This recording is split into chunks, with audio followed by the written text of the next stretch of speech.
Selama hidupnya pemuda ini tak pernah dihargai. Saat ia membawa nenek keluar dari hutan, ternyata nenek itu menyimpan rahasia yang mengubah hidupnya.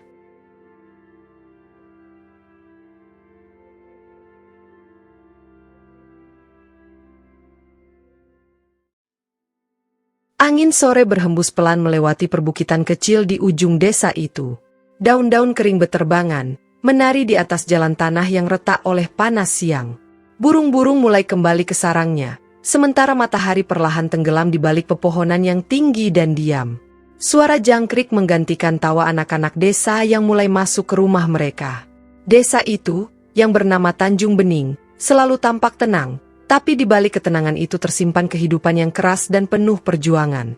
Di sebuah gubuk sederhana di pinggir sawah, hiduplah seorang pemuda bernama Rasito. Ia yatim sejak kecil.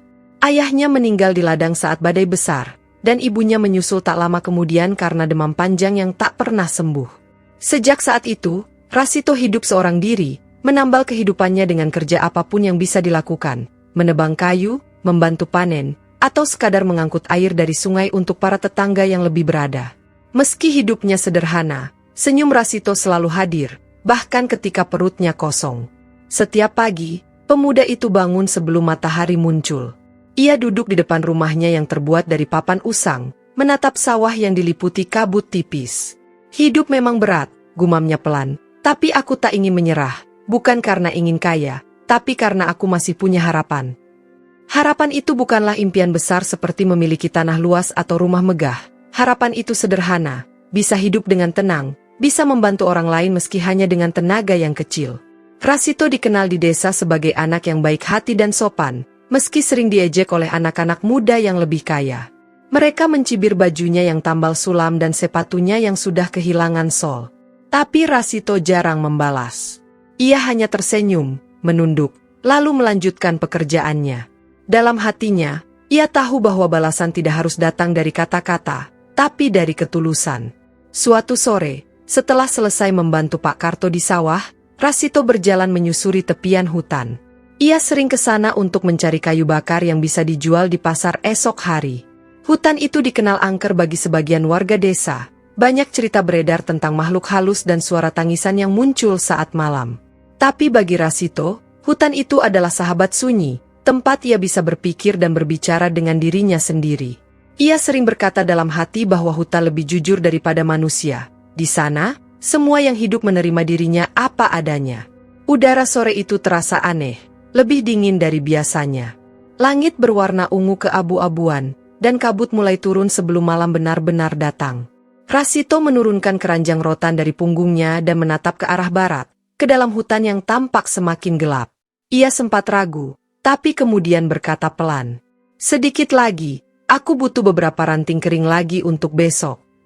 Langkahnya menembus semak, dan suara dedaunan kering terdengar di bawah sandalnya. Setiap kali ia menunduk untuk mengambil ranting, pikirannya melayang ke ibunya. Dulu, ibunya sering menemaninya ke hutan ini. "Hati-hati, tuh," kata ibunya waktu itu. "Jangan pernah mengambil kayu dari pohon yang hidup. Alam juga punya rasa. Ambillah yang sudah jatuh, karena itu yang memang diberikan." Kini kata-kata itu menjadi doa yang Rasito pegang setiap kali ia melangkah ke tempat sunyi ini. Saat ia berjalan lebih dalam, suara burung hantu terdengar dari kejauhan. Suara itu menggema lembut tapi menegangkan. Rasito menelan ludah, namun melanjutkan langkah. Ia tahu jalan di hutan ini, meski setiap musim bentuknya selalu berubah. Ia mengikuti jalur yang dulu pernah dilalui bersama ibunya. Jalur yang kini hanya diingat oleh hatinya. Beberapa menit kemudian, Rasito berhenti. Ada sesuatu yang aneh. Dari arah lembah kecil di depannya, terdengar suara lirih, seperti seseorang memanggil. Ia menajamkan telinga. "Tolong!" Rasito mematung. Suara itu sangat pelan, nyaris tertelan oleh angin. Ia menatap sekeliling, tidak ada siapapun. Hanya pepohonan yang diam. Tapi suara itu datang lagi, kali ini lebih jelas, penuh ketakutan. "Tolong aku!" Rasito memegang dadanya. Jantungnya berdetak cepat. Ia bukan orang penakut, tapi ada sesuatu yang ganjil di suara itu. Seolah bukan hanya teriakan, tapi juga ratapan yang sudah lama terpendam. Setelah menarik napas dalam, ia berucap pelan, "Kalau itu manusia, aku tak bisa berpura-pura tak mendengar." Ia menuruni jalan kecil menuju sumber suara. Semakin jauh ia melangkah, semakin tebal kabut di sekitarnya. Dahan-dahan pohon menjuntai seperti tangan yang mencoba menahan langkahnya. Tapi Rasito terus berjalan, menepis rasa takut yang mulai tumbuh di dada. Hingga akhirnya, di balik pohon besar yang tumbang, ia melihat sosok kecil tergeletak di tanah. Seorang nenek tua dengan rambut putih kusut, bajunya kotor, dan tangan yang gemetar. Nafasnya tersengal, matanya separuh terbuka. Rasito terkejut dan segera berlari mendekat. "Nenek! Nenek baik-baik saja." Nenek itu hanya menggeliat pelan, suaranya parau, hampir tak terdengar. "Air, tolong, air." Rasito segera merogoh kantungnya, mengambil kendi kecil berisi air yang selalu ia bawa. Ia menyandarkan tubuh nenek itu dan menuangkan air ke mulutnya perlahan. Setelah beberapa teguk, nenek itu terbatuk kecil, lalu menatap Rasito dengan mata yang bergetar. "Terima kasih, Nak," katanya lirih. Aku tersesat sudah lama, aku tak tahu jalan keluar." Rasito menatap sekeliling. Hutan sudah gelap, dan ia tak tahu bagaimana nenek itu bisa sampai sejauh ini sendirian. "Tenang, Nek," katanya pelan. "Aku akan bantu. Tapi kita harus segera keluar sebelum malam benar-benar turun." Namun langkah pertama saja sudah sulit.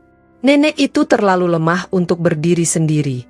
Rasito akhirnya menuntunnya perlahan, bahunya menjadi sandaran bagi tubuh tua itu. Setiap langkah terasa berat. Daun-daun basah menempel di kaki mereka, dan udara dingin menusuk tulang. Tapi Rasito tak berhenti. Ia tahu, meninggalkan nenek itu berarti mengingkari hati nuraninya sendiri. Malam mulai turun. Suara serangga bersahut-sahutan, dan kabut makin pekat. Kadang Rasito merasa seperti berjalan dalam mimpi. Hutan itu seakan berubah. Pohon-pohon seperti bergeser, bayangan menari di antara kabut, dan angin berbisik dengan nada yang aneh. Tapi ia tetap berusaha tenang. "Jangan takut, Nek. Aku tahu arah keluar," katanya, meski sebenarnya ia tak yakin lagi di mana mereka berada. Nenek itu sesekali menggenggam tangan Rasito erat-erat. "Kau baik sekali, Nak. Tak banyak orang yang mau menolong orang tua seperti aku. Dunia kini terlalu sibuk untuk menoleh ke yang lemah." Rasito tersenyum kecil. "Mungkin dunia memang sibuk, Nek. Tapi kalau semua orang menoleh ke dirinya sendiri, siapa yang akan menolong yang lain?" Nenek itu terdiam lama. Ada sesuatu di matanya, semacam kilatan kesedihan yang dalam. Ia menatap wajah pemuda itu dengan pandangan yang seolah mengenali sesuatu, tapi ia tak berkata apa-apa. Hanya menarik napas panjang dan berbisik. Kadang orang yang menolong tanpa tahu siapa yang ditolong adalah orang yang sudah ditakdirkan untuk menemukan sesuatu yang hilang. Kata-kata itu menggema di kepala Rasito, membuat langkahnya berhenti sejenak. Ia menoleh ke nenek itu, tapi nenek itu sudah menunduk, matanya terpejam. Rasito kembali melangkah, menatap ke depan, ke arah hutan yang kini hampir tak terlihat. Dalam hati kecilnya, ia merasa bahwa pertemuan ini bukan kebetulan. Langit sudah kehilangan warnanya ketika Rasito menuntun langkah nenek itu ke jalur yang ia yakini menuju keluar. Senja merambat menjadi malam, dan hutan berubah menjadi lautan bayangan. Setiap langkah menimbulkan suara ranting patah, seakan ada yang mengikuti dari belakang. Tapi ketika Rasito menoleh, tak ada siapapun. Hanya pepohonan tua yang berdiri diam, menatap mereka dengan bentuk yang menyerupai wajah-wajah aneh dalam gelap. Kabut tipis mulai turun, menutupi pandangan. Nafas Rasito berembus berat, dadanya naik turun. Nenek di pundaknya mulai menggigil, tubuhnya ringan tapi terasa dingin seperti batu yang lama terendam air sungai. Rasito mencoba menguatkan dirinya. "Sedikit lagi, Nek, aku yakin jalan keluar tidak jauh," katanya dengan suara bergetar. Namun di hatinya, keyakinan itu mulai goyah. Ia telah melewati jalan ini berkali-kali, tapi malam ini semuanya terasa berbeda. Batu yang biasa jadi penanda arah, hilang. Pohon besar di tikungan pun seperti berubah bentuk. Semakin jauh ia melangkah, semakin kuat perasaan bahwa hutan ini hidup, memindahkan dirinya sendiri, menyesatkan yang masuk tanpa izin. Mereka berhenti di dekat batang pohon beringin besar yang berakar mencuat ke permukaan tanah seperti ular. Rasito menurunkan nenek perlahan, lalu duduk di tanah untuk beristirahat. Ia mengambil air dari kendi, meneguk sedikit, lalu menawarkannya. Nenek, minum dulu. Nenek itu menerima dengan tangan gemetar, lalu menatap pemuda itu dalam-dalam. Matanya, yang tadi tampak lemah, kini memantulkan cahaya samar dari rembulan yang mulai menembus kabut. Ada sesuatu yang aneh di tatapan itu, seolah dalam pupil tuanya tersimpan kenangan yang tak semestinya dimiliki manusia biasa. Anak muda, katanya pelan, kau tahu kadang hutan menyimpan jiwa-jiwa yang belum mau pergi. Rasito tertegun. Ia mengira nenek itu hanya bicara karena kelelahan. Maksud nenek roh? Roh, atau penyesalan, jawabnya lirih. Dulu, orang-orang datang ke hutan bukan hanya untuk menebang kayu, tapi untuk melupakan sesuatu. Dan hutan, dengan sabar, menyimpan setiap rahasia yang mereka tinggalkan. Angin bertiup pelan, tapi terasa dingin luar biasa. Dedaunan bergemerisik tanpa arah, seperti bisikan yang mencoba memanggil nama. Rasito mengusap lehernya yang mulai merinding. Aku tidak percaya tahayul, Nek. Tapi malam ini, entah kenapa, aku merasakan sesuatu yang aneh. Nenek itu hanya tersenyum samar. Yang kau rasakan bukan ketakutan, tapi panggilan. Panggilan. Rasito mengernyit. Ya, jawab nenek itu sambil menutup mata sejenak. Ada sesuatu di hutan ini yang memanggilmu, Rasito. Nama itu disebut dengan jelas, dan seketika darah Rasito terasa berhenti mengalir. Ia belum pernah menyebutkan namanya pada nenek itu. Ia menatap wajahnya, mencoba memastikan. Nenek, bagaimana nenek tahu namaku? Nenek Marni membuka matanya kembali, pandangannya lembut tapi dalam. Aku hanya menebak, katanya, tapi suaranya bergetar sedikit. Rasito tahu, itu bukan jawaban jujur. Namun ia tak menekan lebih jauh. Mungkin wanita tua itu hanya kebetulan mendengar namanya dari warga desa sebelumnya, pikirnya. Tapi di sudut hatinya, ada rasa ganjil yang mulai tumbuh, seperti benih yang baru saja disiram kabut misteri. Beberapa menit kemudian, mereka melanjutkan perjalanan. Suasana hutan semakin sunyi. Hanya suara langkah kaki dan deru napas keduanya yang terdengar. Bulan kini bulat sempurna, tergantung di langit, cahayanya menembus sela daun, menciptakan bayang-bayang panjang di tanah.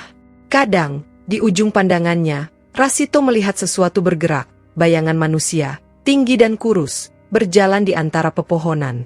Tapi setiap kali ia menoleh, bayangan itu menghilang seperti asap. Di kejauhan, terdengar suara gemericik air.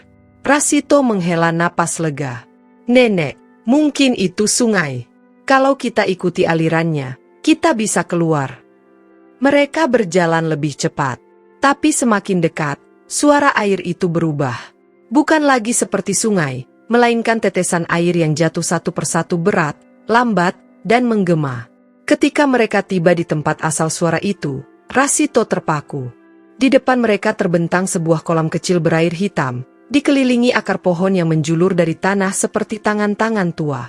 Di tengah kolam, ada batu besar, dan di atasnya berdiri patung wanita berkerudung, matanya tertutup, tangannya menengadah ke langit. Nenek Marni berhenti berjalan. Tubuhnya menegang.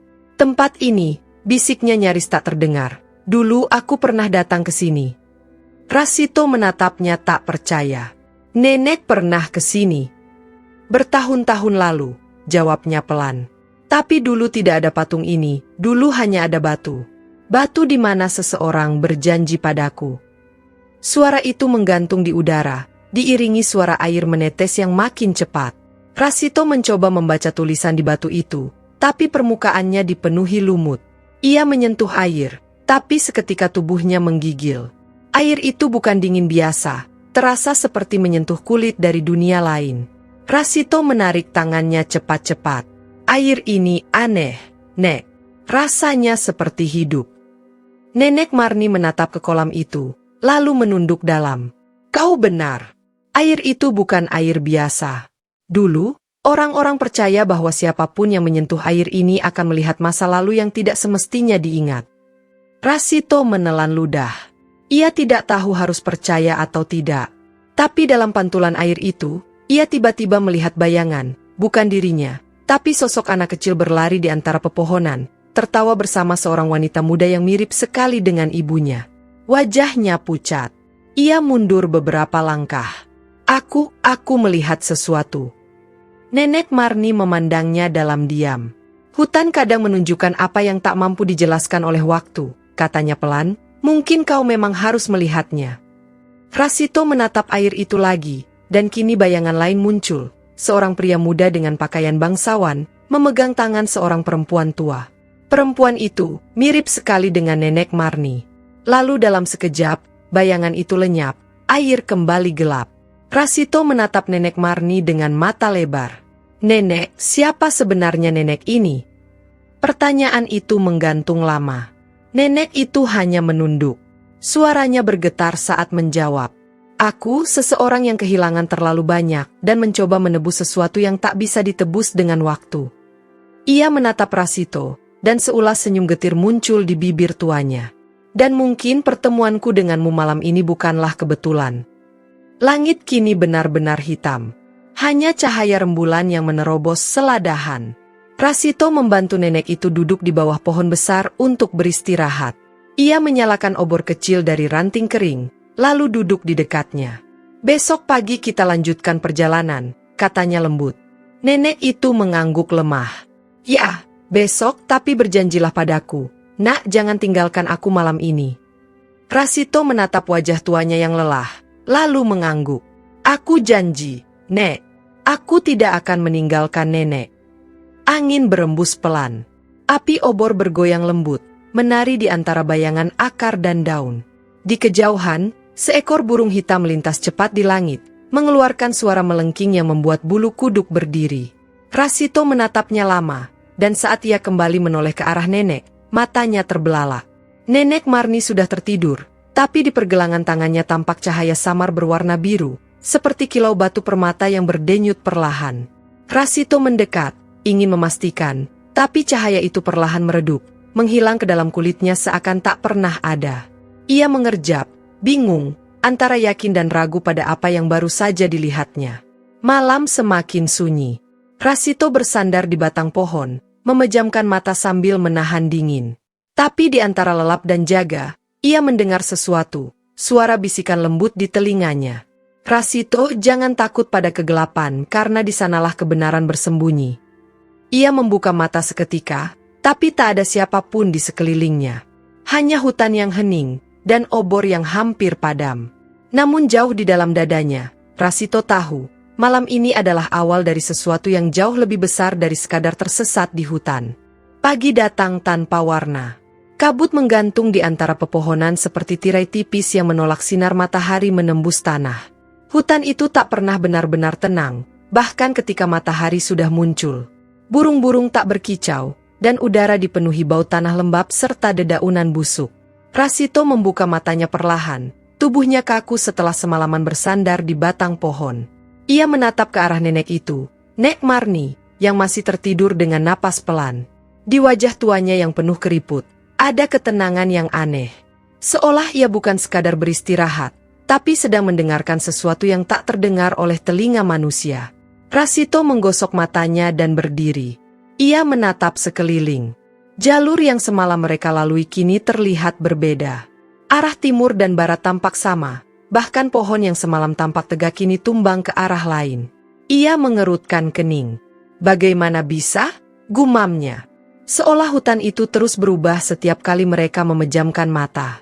Tiba-tiba, dari arah jauh, terdengar suara jeritan.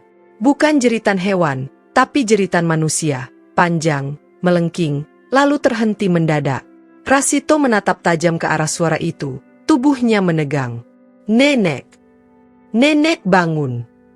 Nek Marni membuka matanya perlahan. Ada apa, Nak? Aku dengar seseorang menjerit dari arah sana, katanya sambil menunjuk ke balik kabut. Nenek itu menatap ke arah yang sama, wajahnya pucat. Jangan pergi ke sana, katanya cepat. Itu bukan manusia yang memanggilmu.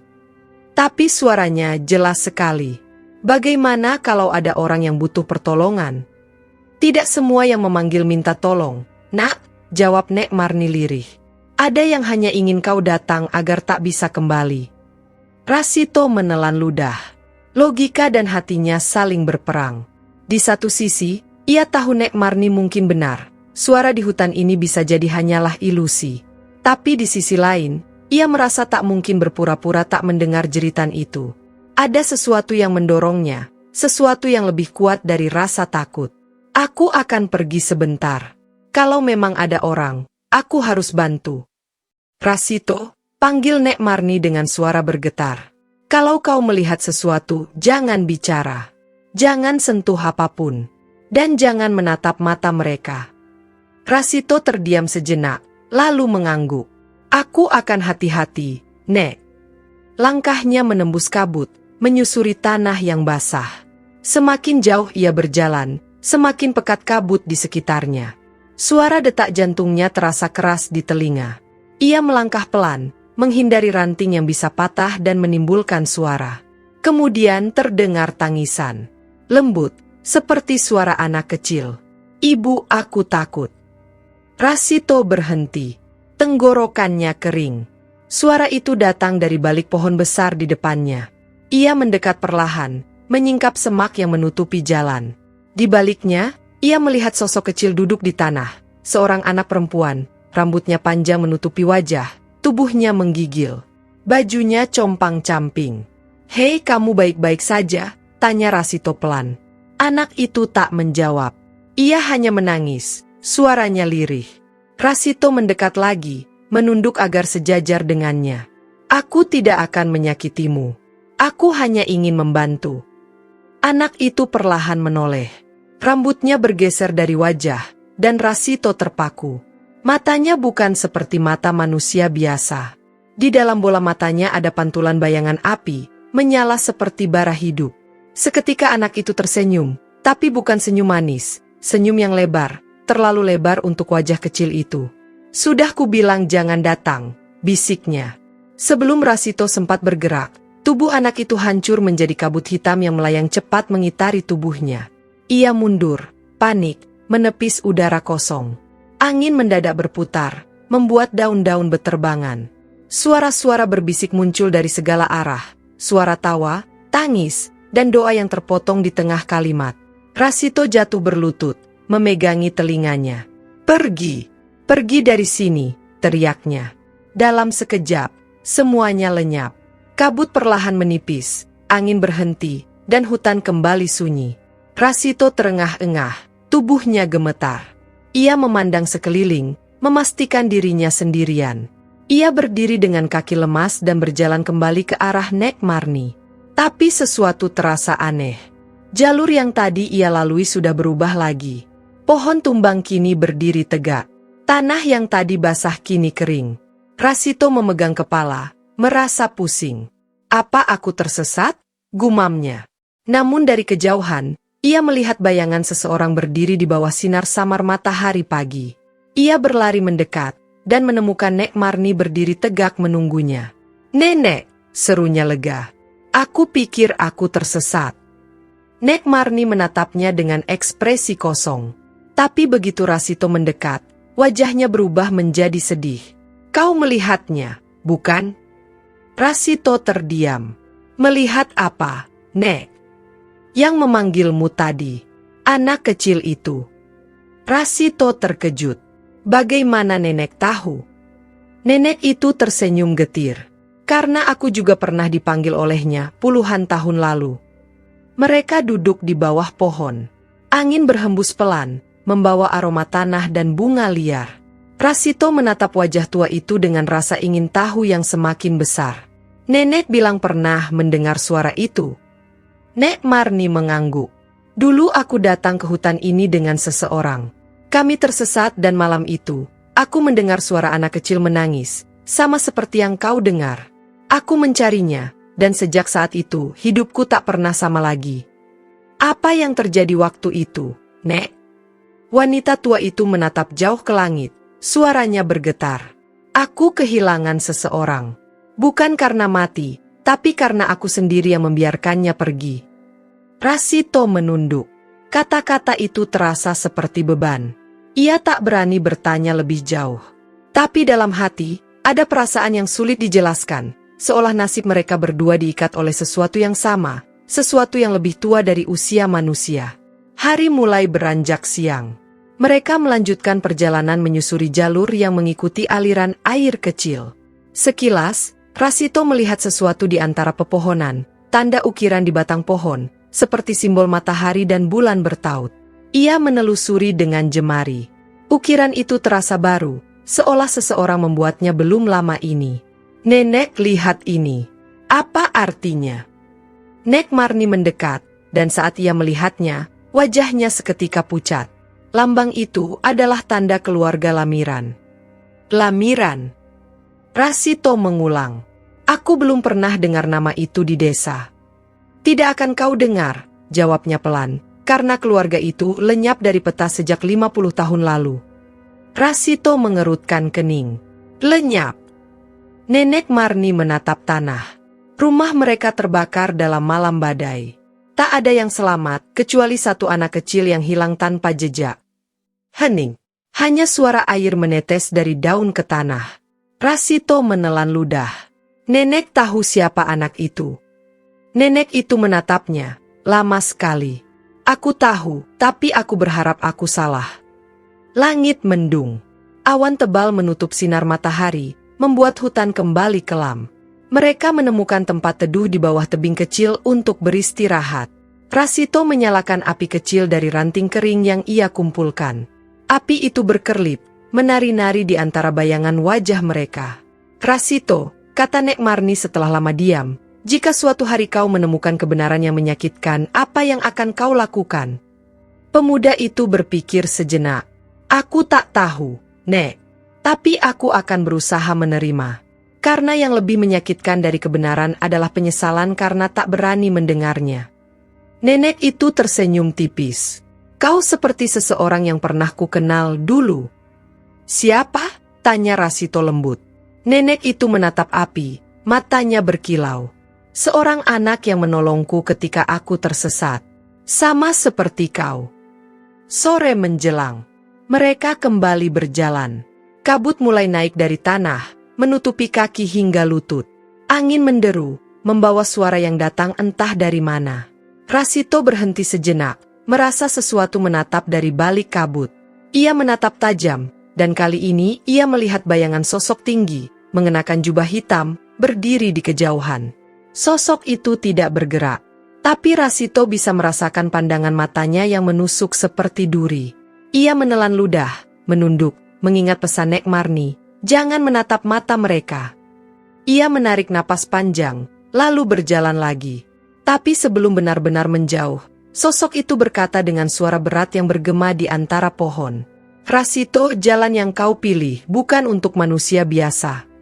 Rasito berhenti seketika. Ia menoleh pelan, tapi sosok itu sudah hilang. Hanya kabut yang tersisa. Di belakangnya, Nek Marni memegangi dada. Nafasnya tersengal. Tidak, ini terlalu cepat, bisiknya pelan, nyaris seperti doa. Apa maksud nenek? Nenek Marni memandangnya, wajahnya pucat, air mata menetes dari sudut matanya. Aku takut, nak, kau akan tahu siapa aku sebelum waktunya.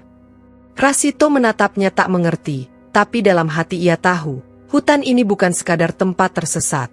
Ini adalah tempat di mana masa lalu berusaha hidup kembali.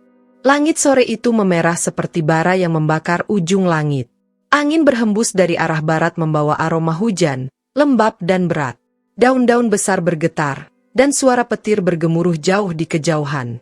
Rasito menatap langit dengan dahi berkerut. Hujan di hutan bukan sekadar air, itu adalah cobaan. Sekali badai datang, jalan akan lenyap, dan kabut akan menelan arah manapun yang mereka tuju. Kita harus mencari tempat berteduh, Nek, katanya sambil menegakkan bahu, menahan keranjang di punggungnya. Nek Marni berjalan lambat di belakangnya.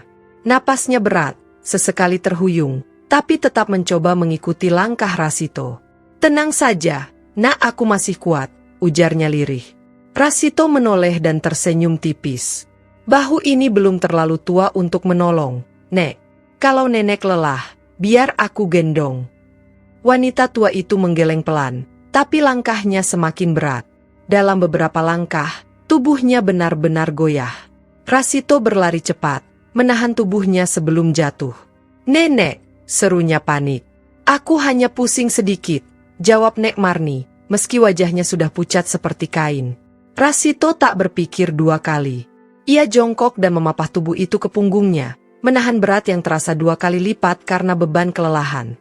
Pegang erat, Nek. Aku akan cari tempat berteduh sebelum hujan turun. Nenek itu tak melawan. Tangan keriputnya menggenggam bahu Rasito dengan lembut, seperti seorang ibu yang takut kehilangan anaknya. Di wajah Rasito, keringat bercampur dengan air dari udara lembab.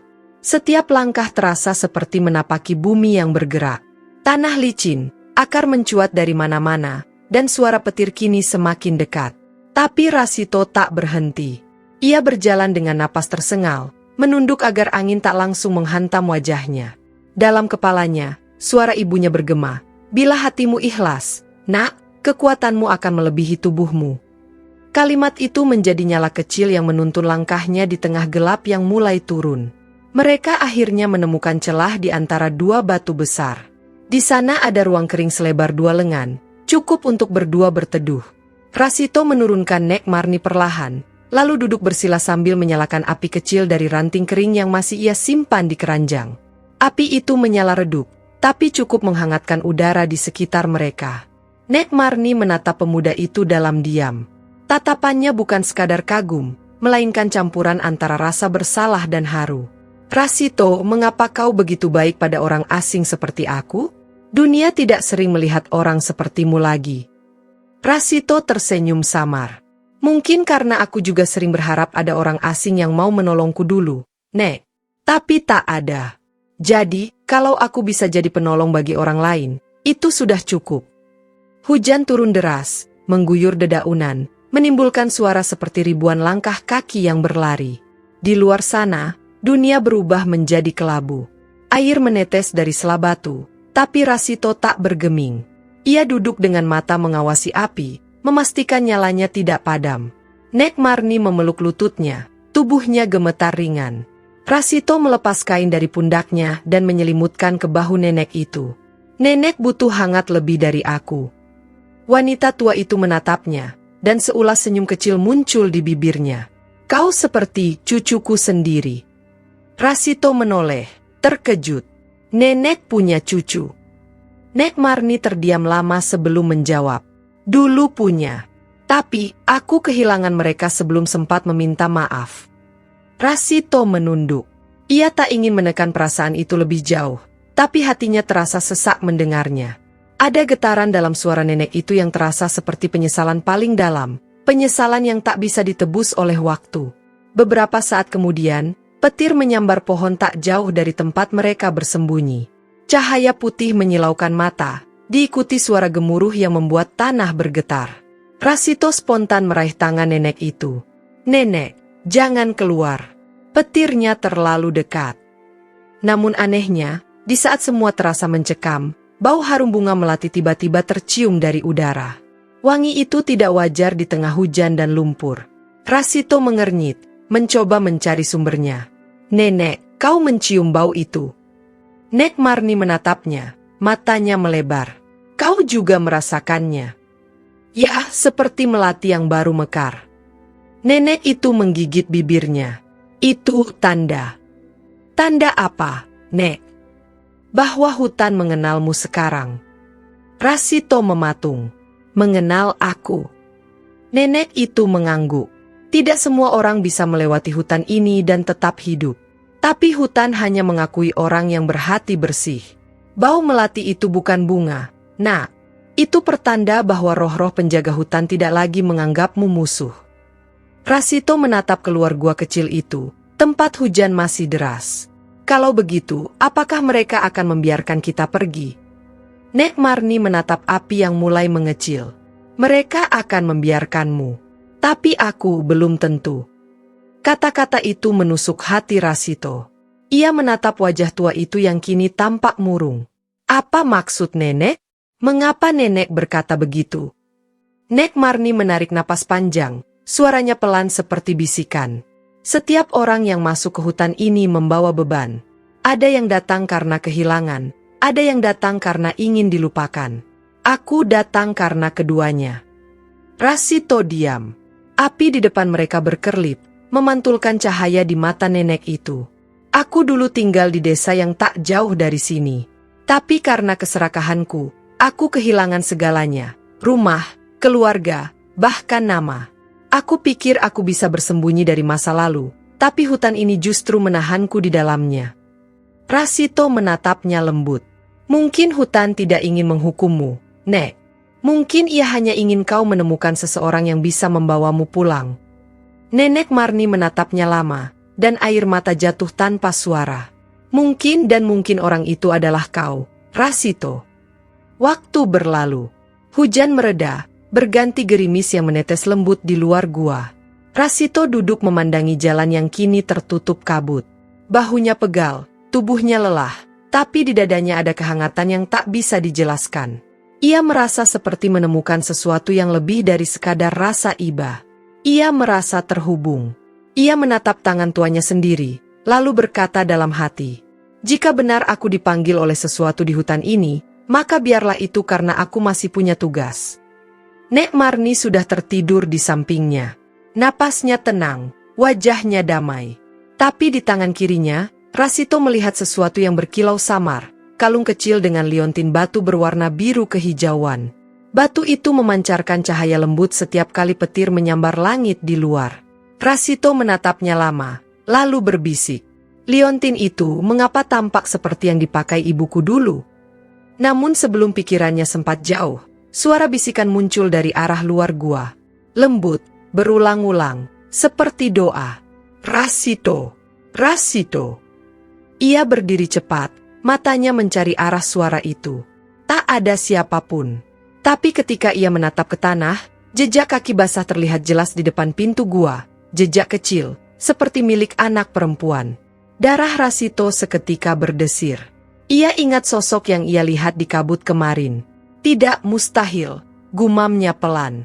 Ia menatap ke arah hutan, lalu kembali ke nenek yang masih terlelap. Ia menggenggam gagang pisau kayu di pinggangnya, bukan untuk menyerang, tapi untuk meyakinkan dirinya bahwa ia masih nyata, masih manusia. Namun di dalam dadanya, keteguhan yang tumbuh dari rasa takut berubah menjadi tekad. "Aku tak akan mundur. Tidak sekarang." Menjelang subuh, hujan benar-benar berhenti. Langit tampak kelabu, tapi di balik awan ada cahaya lembut yang muncul perlahan. Rasito membantu Nek Marni berdiri. "Ayo, Nek, kita harus lanjut sebelum matahari naik tinggi." Nenek itu mengangguk, dan mereka kembali melangkah, meninggalkan tempat yang menyelamatkan mereka malam itu. Jalan kini lebih tenang, tapi di setiap langkah Rasito, ia merasa ada sesuatu yang mengikutinya dari balik kabut, bukan musuh, tapi pengawas, seperti roh yang ingin memastikan mereka berjalan ke arah yang benar. Sementara itu, Nek Marni berjalan di belakang, matanya menatap punggung pemuda itu dengan rasa haru yang dalam. Dalam hati ia berbisik, "Kau seperti anakku sendiri, Rasito. Tapi jika takdir mengungkap siapa aku sebenarnya, apakah kau masih akan menolongku?" Matahari sudah meninggi ketika Rasito dan Nek Marni kembali melangkah menembus hutan yang lembab dan sunyi. Setelah hujan semalam, setiap langkah mereka menimbulkan suara genangan air kecil. Daun-daun masih meneteskan air, dan kabut tipis menari di antara batang-batang pohon. Hutan itu kini terasa berbeda. Tidak lagi hanya menakutkan, tapi juga menatap. Rasito memegangi obor kecil di tangan kirinya, meski siang sudah datang. Entah kenapa, cahaya itu membuatnya tenang. Nek Marni berjalan pelan di belakangnya, langkahnya lemah tapi matanya tajam, seolah ia mengenali setiap pohon, setiap akar, setiap bayangan. "Nenek," ujar Rasito perlahan tanpa menoleh, "aku rasa kita berjalan memutar. Pohon besar ini, aku yakin sudah kita lewati tadi pagi." Nenek itu berhenti sejenak, menatap ke atas pohon besar dengan dahan menjulang. "Tidak, Rasito. Pohon ini tidak sama." "Tidak sama." Rasito mengernyit. "Bentuknya persis sama. Lihat, bahkan ada lubang di batangnya." Nenek itu menatap lubang itu lama, lalu berbisik pelan, "Ya, tapi sekarang ada mata di dalamnya." Rasito menegang. Ia melangkah mendekat, menunduk, dan benar, di dalam lubang batang pohon itu tampak sesuatu yang berkilat, seperti bola kecil berwarna keemasan. Tapi ketika ia menatap lebih dekat, bola itu berkedip. Rasito terlonjak mundur, dan dalam sekejap kilatan itu menghilang. Nenek, apa itu tadi? Tanyanya dengan napas tertahan. Penjaga arah, jawab Nek Marni pelan. Dulu, orang-orang tua percaya bahwa di setiap hutan kuno ada roh penuntun, tapi ia hanya menunjukkan jalan pada orang yang layak. Dan kalau kita tak layak? Nek Marni menatapnya, matanya sayu tapi penuh makna.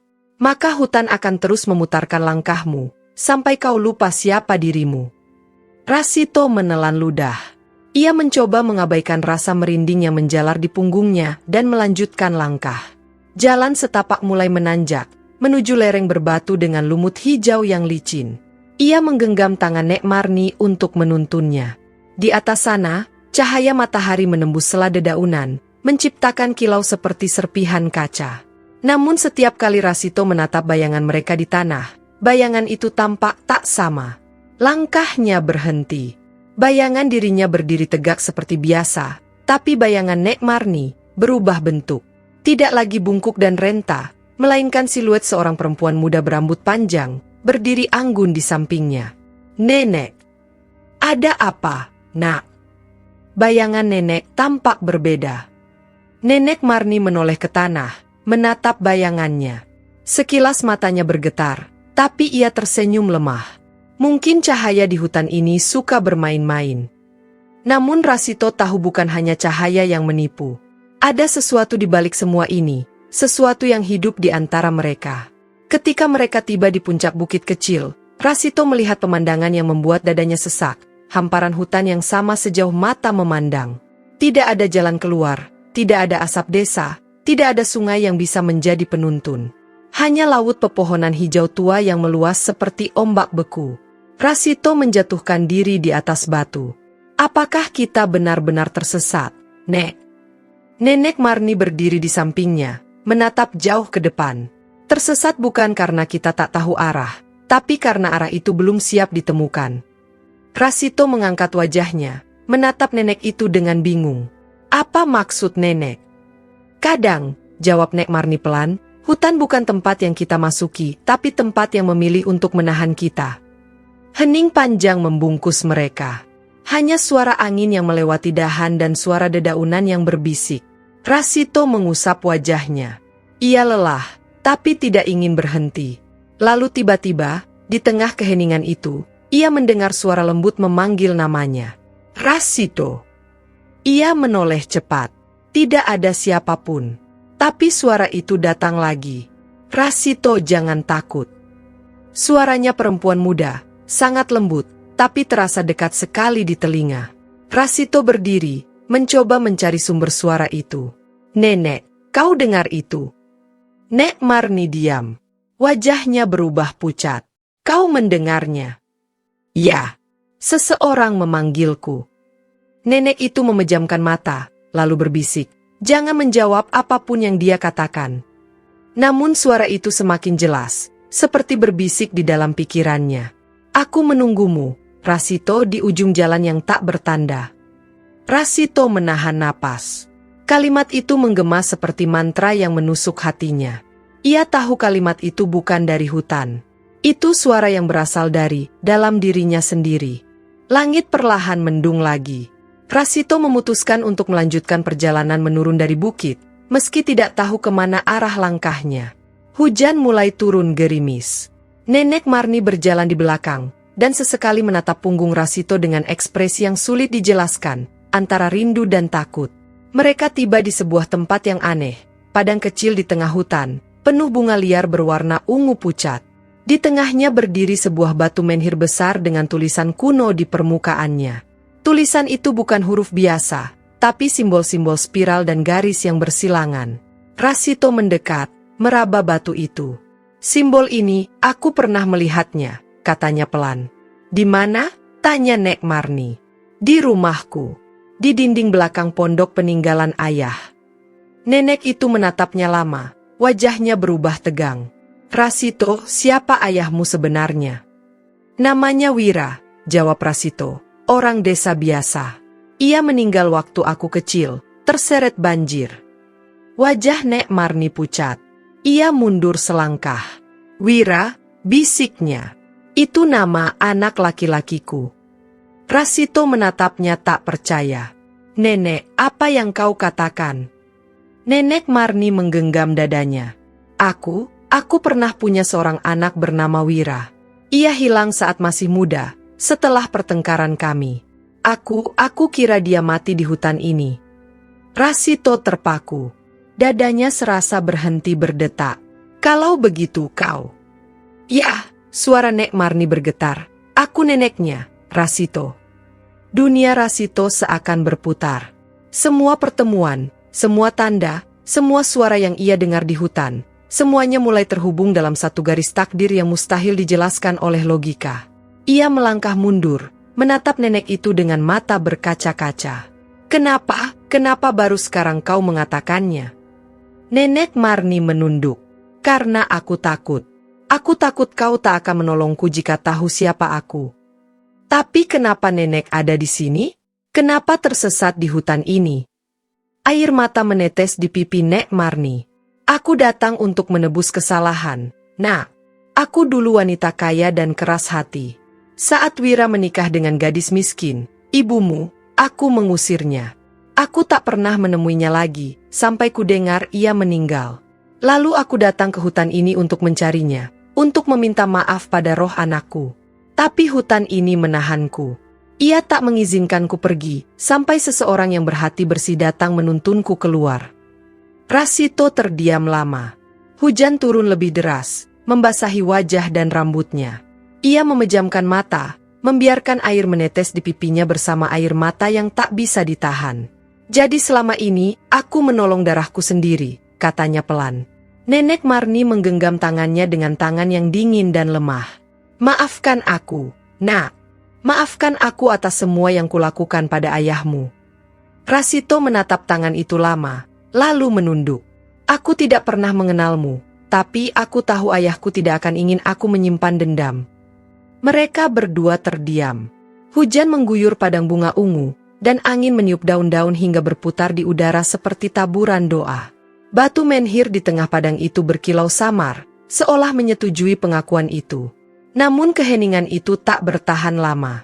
Dari balik pepohonan, suara rendah bergema, seperti bisikan ribuan roh yang bangun bersamaan. Janji telah diucapkan, dosa harus dibayar. Nenek Marni menatap sekeliling dengan ketakutan. Tidak, mereka marah. Siapa mereka, Nek? Penjaga masa lalu, roh hutan yang menahanku di sini. Tanah di bawah mereka bergetar. Akar-akar pohon mulai bergerak seperti ular. Rasito menarik tangan neneknya, memaksanya berdiri. Kita harus pergi. Mereka berlari menembus padang bunga, sementara tanah di belakang mereka retak dan muncul cahaya keemasan dari dalamnya. Angin berputar kencang, membentuk pusaran debu yang melingkari menhir.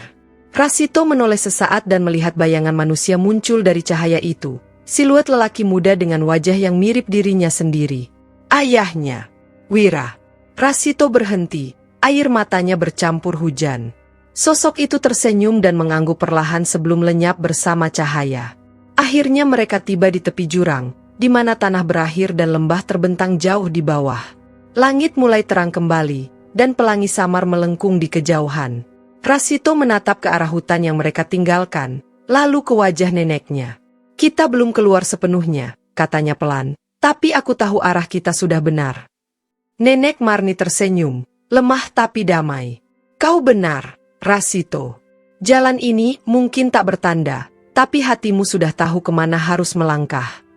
Fajar datang perlahan, menembus pepohonan yang masih basah oleh sisa hujan. Kabut menipis, bergulung pelan seperti napas panjang dari bumi yang lelah. Rasito duduk di tepi jurang bersama Nek Marni, memandangi lembah yang diselimuti cahaya keemasan. Udara terasa dingin, tapi tak lagi menakutkan seperti malam-malam sebelumnya. Untuk pertama kalinya, hutan itu tampak seperti tempat yang bisa bernapas, bukan sekadar labirin yang menelan. Namun di balik ketenangan itu, hati Rasito justru resah. Ia belum bisa menghapus gema suara semalam, bisikan yang datang dari tanah, dari udara, dari sesuatu yang bukan manusia. Ia tahu, hutan ini belum selesai dengannya. Nenek, ucapnya perlahan, semalam waktu kita di padang bunga itu, suara itu berkata, dosa harus dibayar. Apa maksudnya? Nek Marni menunduk, menatap tangannya yang gemetar.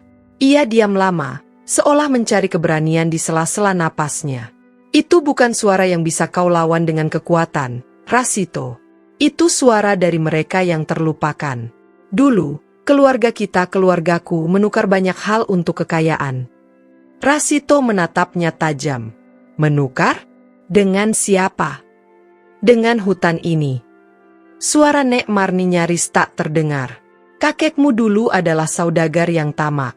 Ia menebang pohon tanpa izin, mengambil batu-batu suci yang dijaga para penduduk lama.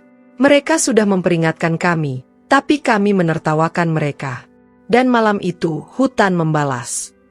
Ia menarik napas panjang, matanya berkaca-kaca. Badai datang, rumah terbakar, dan aku kehilangan semua orang yang kucintai. Tapi hutan tidak membunuhku. Ia menahanku. Ia menunggu, sampai aku mengerti arti kehilangan. Rasito terdiam, menatap langit yang mulai terang. Dan sekarang aku datang, tanpa tahu bahwa aku membawa nama keluarga yang dulu menghina alam.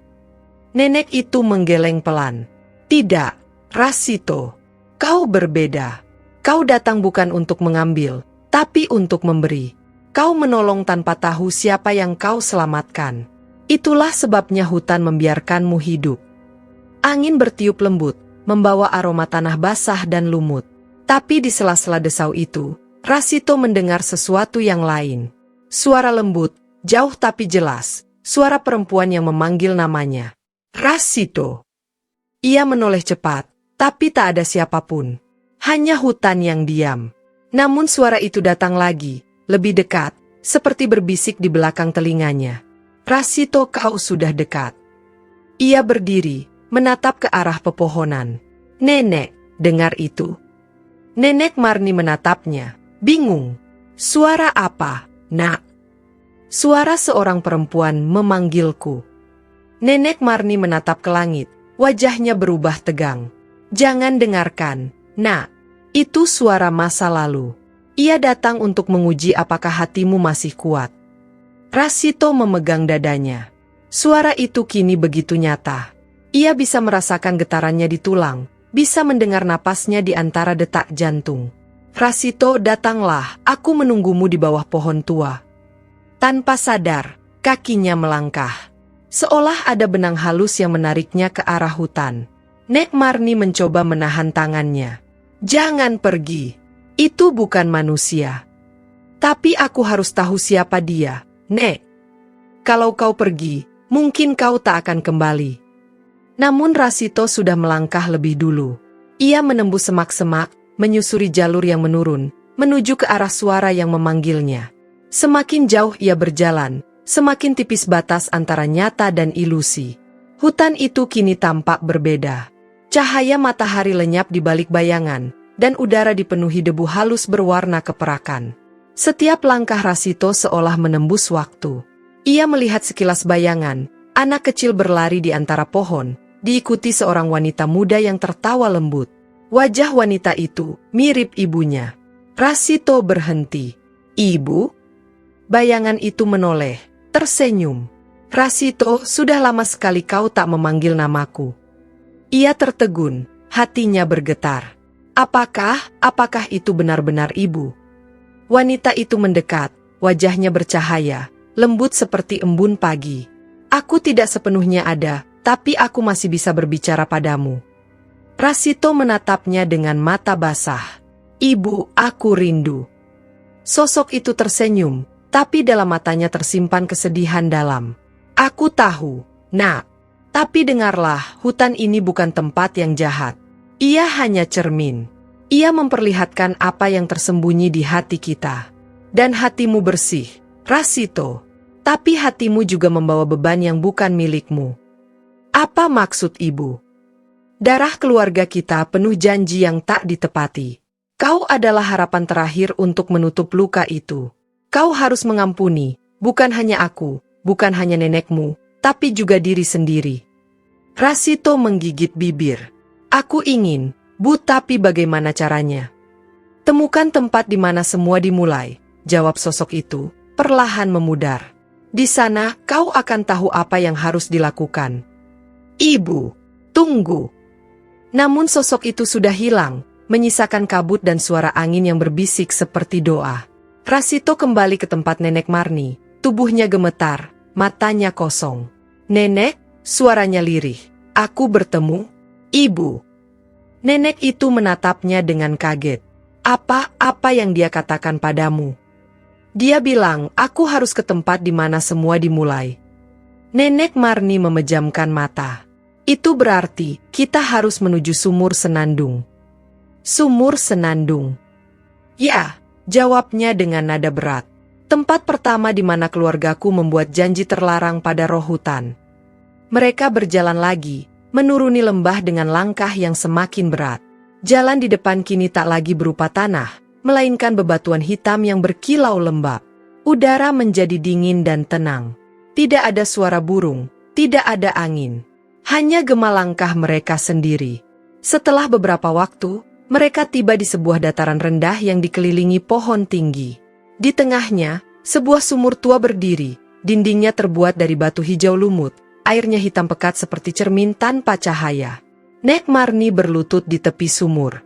"Inilah tempatnya," katanya dengan suara parau. Rasito menatap ke dalam. Airnya tidak memantulkan apapun. "Karena itu bukan air biasa," ujar Nenek Marni. "Itu air kenangan. Siapapun yang menatapnya akan melihat bagian terdalam dari hatinya, kebenaran yang paling ia takutkan." Rasito menelan ludah. "Dan aku harus menatapnya." "Ya, jika kau ingin membebaskan kita berdua, kau harus menatapnya dan tidak berpaling." Rasito menunduk, menatap air gelap itu. Permukaannya bergoyang halus, lalu perlahan berubah. Ia melihat wajahnya sendiri, lalu wajah ibunya, lalu ayahnya, dan akhirnya wajah Nek Marni muda. Tapi dari balik semua itu, muncul sosok gelap, tinggi, tanpa mata, dengan suara berat yang bergetar seperti bumi. "Janji yang diingkari harus ditebus dengan keberanian," suara itu bergema. "Kau, pewaris darah yang tersesat, apakah kau siap menyerahkan hatimu demi kebenaran?" Rasito menggenggam tanah di samping sumur. "Aku tidak takut." "Benarkah?" tanya suara itu. "Bahkan kebenaran bisa membunuhmu." Air sumur memercik tiba-tiba, membentuk bayangan tangan yang mencoba menarik Rasito ke dalam. Nenek Marni berteriak, "Rasito, jangan biarkan mereka menyentuhmu." Tapi Rasito tetap menatap air itu tanpa mundur. Dalam dirinya, suara ibunya kembali bergema, hati yang tulus tidak bisa ditelan oleh kegelapan. Ia mengulurkan tangannya, menyentuh air itu dengan ujung jari. Seketika, seluruh hutan bergetar. Angin berhembus kencang, daun beterbangan, dan suara 1000 bisikan terdengar bersamaan. Namun di tengah hiruk itu, Rasito mendengar sesuatu yang baru, suara lembut, sangat dekat. "Terima kasih, cucuku." Ia menoleh. Nenek Marni kini bersinar samar, tubuhnya perlahan memudar. "Kau telah membuka jalan, hutan ini akan melepaskanku." "Nenek, jangan. Aku belum siap kehilanganmu." Wanita tua itu tersenyum lembut. "Kau tidak kehilangan apapun, Nak. Kau justru menemukan segalanya." Dan dengan cahaya yang menyilaukan, tubuh Nek Marni berubah menjadi ribuan kelopak bunga melati yang berterbangan ke langit. Rasito berlutut di tepi sumur, menangis dalam diam. Di sekelilingnya, hutan kini tenang. Angin berhenti. Kabut lenyap. Burung-burung mulai berkicau untuk pertama kalinya setelah entah berapa hari. Di dalam sumur, airnya kini jernih, memantulkan wajah Rasito yang tersenyum di balik air mata. "Terima kasih, Nek, aku akan terus berjalan bukan untuk menebus, tapi untuk menjaga." Hening setelah badai selalu terasa aneh. Tak ada suara burung, tak ada desir daun, seolah seluruh dunia berhenti menahan napas. Begitu pula dengan hutan pagi itu, terlalu tenang, terlalu suci untuk disentuh. Rasito masih berlutut di tepi sumur tua itu, air matanya belum kering, sementara embun pagi jatuh di atas rambutnya seperti serpihan kaca kecil. Ia menatap permukaan air sumur yang kini jernih. Di sana, bayangan wajahnya memantul, tapi di balik pantulan itu, ia melihat sesuatu yang lain, kilau biru kehijauan, sama seperti warna batu pada liontin milik Nek Marni. Ia menyentuh lehernya, dan benar, liontin itu kini tergantung di sana. Padahal ia tak pernah mengambilnya. Mungkin diberikan oleh cahaya terakhir Nek Marni sebelum ia lenyap. Rasito menggenggam liontin itu erat-erat. Batu itu terasa hangat, seolah berdenyut bersama detak jantungnya sendiri. "Nek, kau masih di sini, bukan?" bisiknya pelan. Angin lembut berhembus melewati wajahnya, membawa aroma melati yang samar. Rasito tersenyum kecil. Ia tahu, itu bukan kebetulan. Tapi di saat yang sama, perih di dadanya justru semakin dalam. Ia telah kehilangan seseorang yang baru saja ia temukan, darah dagingnya sendiri. Hari itu, Rasito memutuskan untuk meninggalkan tempat itu. Ia menapaki jalan kecil yang menurun dari sumur menuju lembah.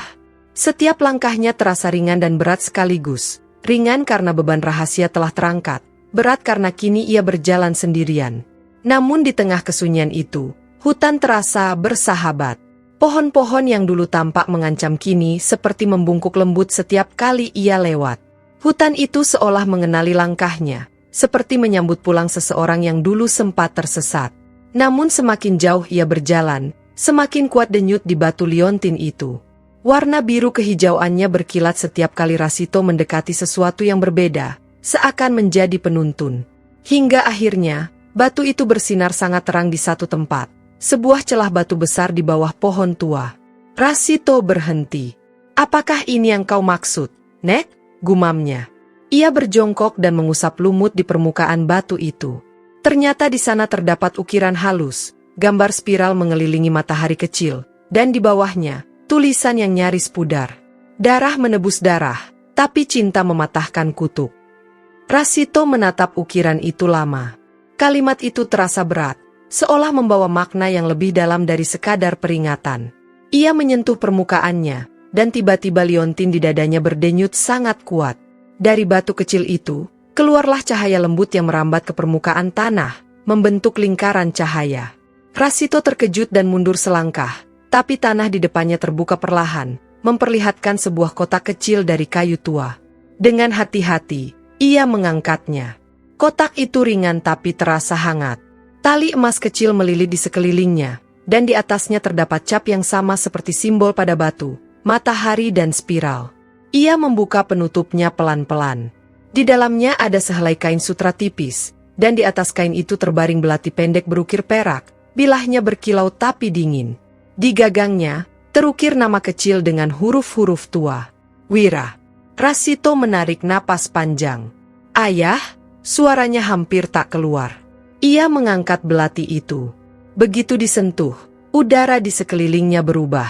Daun-daun bergoyang tanpa angin, dan suara seperti bisikan ribuan orang bergema di telinganya. Suara yang datang dari jauh, dari masa yang terkubur dalam waktu. Darah yang dicurahkan harus dijaga oleh darah yang tersisa. Rasito menggenggam gagang belati itu lebih erat. Tiba-tiba, dari bilahnya muncul cahaya samar, lalu gambar kabur muncul di udara. Dua sosok, Wira, ayahnya, dan Nek Marni muda. Mereka berdua sedang bertengkar di sebuah rumah besar yang Rasito belum pernah lihat sebelumnya. "Anak ini tidak akan punya apapun kalau tetap bersama perempuan miskin itu," seru Nek Marni muda. "Aku tak butuh harta, Ibu. Aku hanya ingin hidup damai," jawab Wira dengan mata berapi-api. "Pergi kalau begitu, dan jangan pernah kembali." Adegan itu berhenti, dan cahaya memudar. Rasito menunduk, menahan sesak di dada. Jadi begini awalnya. Semua kesalahan hanya karena kebanggaan. Namun sesuatu terjadi. Saat air matanya jatuh ke bilah belati itu, batu liontin di dadanya kembali bersinar, kali ini lebih terang dari sebelumnya. Cahaya dari belati dan batu itu menyatu, membentuk pusaran lembut yang memantulkan bayangan wajah Nek Marni, bukan yang tua, tapi yang muda, seperti dalam kenangan. "Rasito," suaranya terdengar lembut tapi jelas. "Nenek, kau benar-benar kembali?" "Tidak, Nak. Aku tidak pernah pergi. Aku hanya menunggu hatimu terbuka, agar aku bisa berbicara untuk terakhir kalinya." Rasito menunduk, menahan air mata. "Aku masih ingin bersamamu." Nek Marni tersenyum. "Aku sudah lama menunggu hari ini. Kau telah melakukan apa yang tidak bisa dilakukan siapapun, menebus dosa tanpa kebencian. Tapi ingatlah, penebusan bukan akhir. Setiap luka harus dijaga agar tidak terbuka kembali." Apa maksud nenek? Belati itu adalah kunci. Di dalamnya, terikat perjanjian lama antara keluargaku dan roh penjaga hutan. Jika belati itu digunakan untuk melukai, kutukan akan kembali. Tapi jika digunakan untuk melindungi, maka keturunannya akan membawa berkah. Kau, Rasito kini menjadi penjaga terakhir. Rasito menatap belati itu lama. Aku penjaga. Ya, jawabnya lembut. Penjaga keseimbangan antara manusia dan alam. Tugasmu bukan berperang, tapi menjaga agar manusia tak lagi mengulang kesalahan yang sama. Cahaya di sekeliling mulai redup, bayangan Nek Marni perlahan memudar. Nenek, jangan pergi lagi. Hatimu sudah cukup kuat, Rasito. Aku hanya tinggal dalam cahaya hatimu. Di setiap kebaikan yang kau lakukan, aku akan ada. Dan dengan kalimat itu, bayangan itu lenyap, meninggalkan udara yang hangat dan tenang. Hari mulai beranjak siang. Rasito duduk lama di depan celah batu itu. Belati kecil kini ia simpan di pinggangnya, bukan sebagai senjata, tapi sebagai pengingat. Hatinya terasa ringan, tapi juga penuh tanggung jawab. Ia tahu bahwa hutan ini tidak lagi menahannya. Kini ia bebas, tapi ia juga terikat oleh janji untuk menjaga. Namun sebelum ia beranjak pergi, angin berhembus pelan membawa suara samar yang menembus pikirannya. Jika ingin keluar dari hutan ini, berjalanlah tanpa menatap bayanganmu sendiri. Rasito menatap ke tanah, kebayangannya yang memanjang di bawah sinar matahari. Ia menegakkan punggung, lalu melangkah dengan mata menatap ke depan. Ia tidak tahu apa yang menunggunya di luar, tapi untuk pertama kalinya sejak perjalanannya dimulai, ia tidak takut lagi. Perjalanan keluar hutan itu terasa seperti perjalanan keluar dari mimpi. Setiap langkah membawa kenangan, setiap nafas membawa doa. Saat matahari mulai condong ke barat, ia tiba di tepian hutan, dan di sana, di kejauhan, terlihat desa Tanjung Bening yang dulu ia tinggalkan. Rumah-rumah kecil, sawah, suara anak-anak, semua terasa nyata, tapi juga berbeda. Rasito berdiri lama di tepi jalan itu. Jadi aku benar-benar kembali, katanya pelan. Namun ketika ia menatap telapak tangannya, ada bekas luka kecil di sana, bekas dari saat ia memegang belati tadi. Luka itu berkilau samar, seperti api kecil. Rasito tersenyum. Rahasia di balik luka adalah kehidupan yang baru. Ia menatap langit yang mulai berwarna jingga, lalu melangkah pulang, bukan sebagai anak miskin yang tersesat di hutan, tapi sebagai pewaris kebaikan yang lahir dari penyesalan dan kasih. Senja merayap perlahan di atas atap-atap rumah desa Tanjung Bening. Angin dari arah utara membawa bau jerami basah dan kayu bakar. Suara jangkrik mulai menggantikan riuh siang, sementara langit memerah seperti bara yang meredup. Bagi kebanyakan orang, hari itu biasa saja. Tapi bagi Rasito, hari itu adalah kelahiran kembali. Langkahnya menapaki tanah desa yang dulu terasa asing baginya. Ia menatap jalan setapak yang membentang di antara sawah, jalan yang dulu ia lalui setiap hari dengan seikat ranting di punggung. Kini, ia melangkah tanpa beban, tapi dengan bekas luka bercahaya di telapak tangannya dan liontin batu biru di lehernya. Hutan sudah mengembalikannya. Tapi bukan lagi sebagai pemuda miskin yang tersesat, melainkan sebagai seseorang yang telah melihat wajah kebenaran dan menanggung amanah yang besar. Anak-anak desa berhenti bermain ketika melihatnya datang. Beberapa berlari memanggil teman-teman mereka, menunjuk Rasito dengan mata lebar. Itu Rasito. Dia kembali. Orang bilang dia hilang di hutan. Rasito tersenyum pada mereka, tapi di matanya tersimpan kesedihan lembut. Ia tahu apa yang mereka dengar. Di desa ini, siapapun yang menghilang lebih dari 3 hari di hutan biasanya tidak pernah kembali dalam keadaan hidup. Tapi dia pulang, dan pulang bukan dengan tangan kosong. Sesampainya di gubuk tuanya, Rasito berdiri lama di depan pintu. Rumah itu tak banyak berubah, dinding papan masih rapuh, atap masih bocor di beberapa sisi, dan di sudut ruangan masih tergantung lentera tua peninggalan ibunya. Namun begitu ia melangkah masuk, sesuatu terasa berbeda. Udara di dalam rumah itu wangi bunga melati. Rasito menatap sekeliling. Tak ada bunga di meja. Tak ada dupa terbakar. Tapi wangi itu jelas, menenangkan, seperti kehadiran yang tak terlihat. Ia menutup mata, dan dalam diam berbisik. Terima kasih, Nek, aku tahu kau masih menjagaku. Ia duduk di dekat jendela, memandang ke arah sawah yang mulai diselimuti kabut senja. Di situ, ia merasakan ketenangan yang belum pernah ia rasakan sebelumnya. Namun di balik ketenangan itu, ada sesuatu yang bergerak di dalam pikirannya, kenangan yang lama terkunci. Malam mulai turun. Rasito menyalakan lentera, menaruh belati ayahnya di atas meja. Ia menatapnya lama. Bilah itu kini tidak lagi memantulkan cahaya dingin, tapi hangat, seperti api kecil yang berdenyut. Ia menyentuh gagangnya, dan seketika, udara di sekitarnya berubah. Bayangan berganti menjadi pemandangan masa lalu. Ia melihat dirinya, versi kecilnya, berlari di halaman rumah bersama seorang pria muda berwajah lembut. Pria itu tersenyum, menepuk kepalanya sambil berkata, "Kalau kau ingin menjadi kuat, nak, jangan takut pada gelap. Karena cahaya hanya akan datang pada mereka yang berani melangkah ke dalam kegelapan." Rasito menatap adegan itu dengan mata berkaca-kaca. "Itu, ayah," gumamnya. Sosok pria itu menatapnya, bukan anak kecilnya, tapi Rasito dewasa.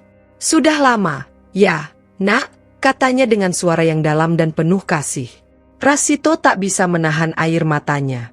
"Aku rindu, ayah. Aku rindu ibu juga." Pria itu tersenyum.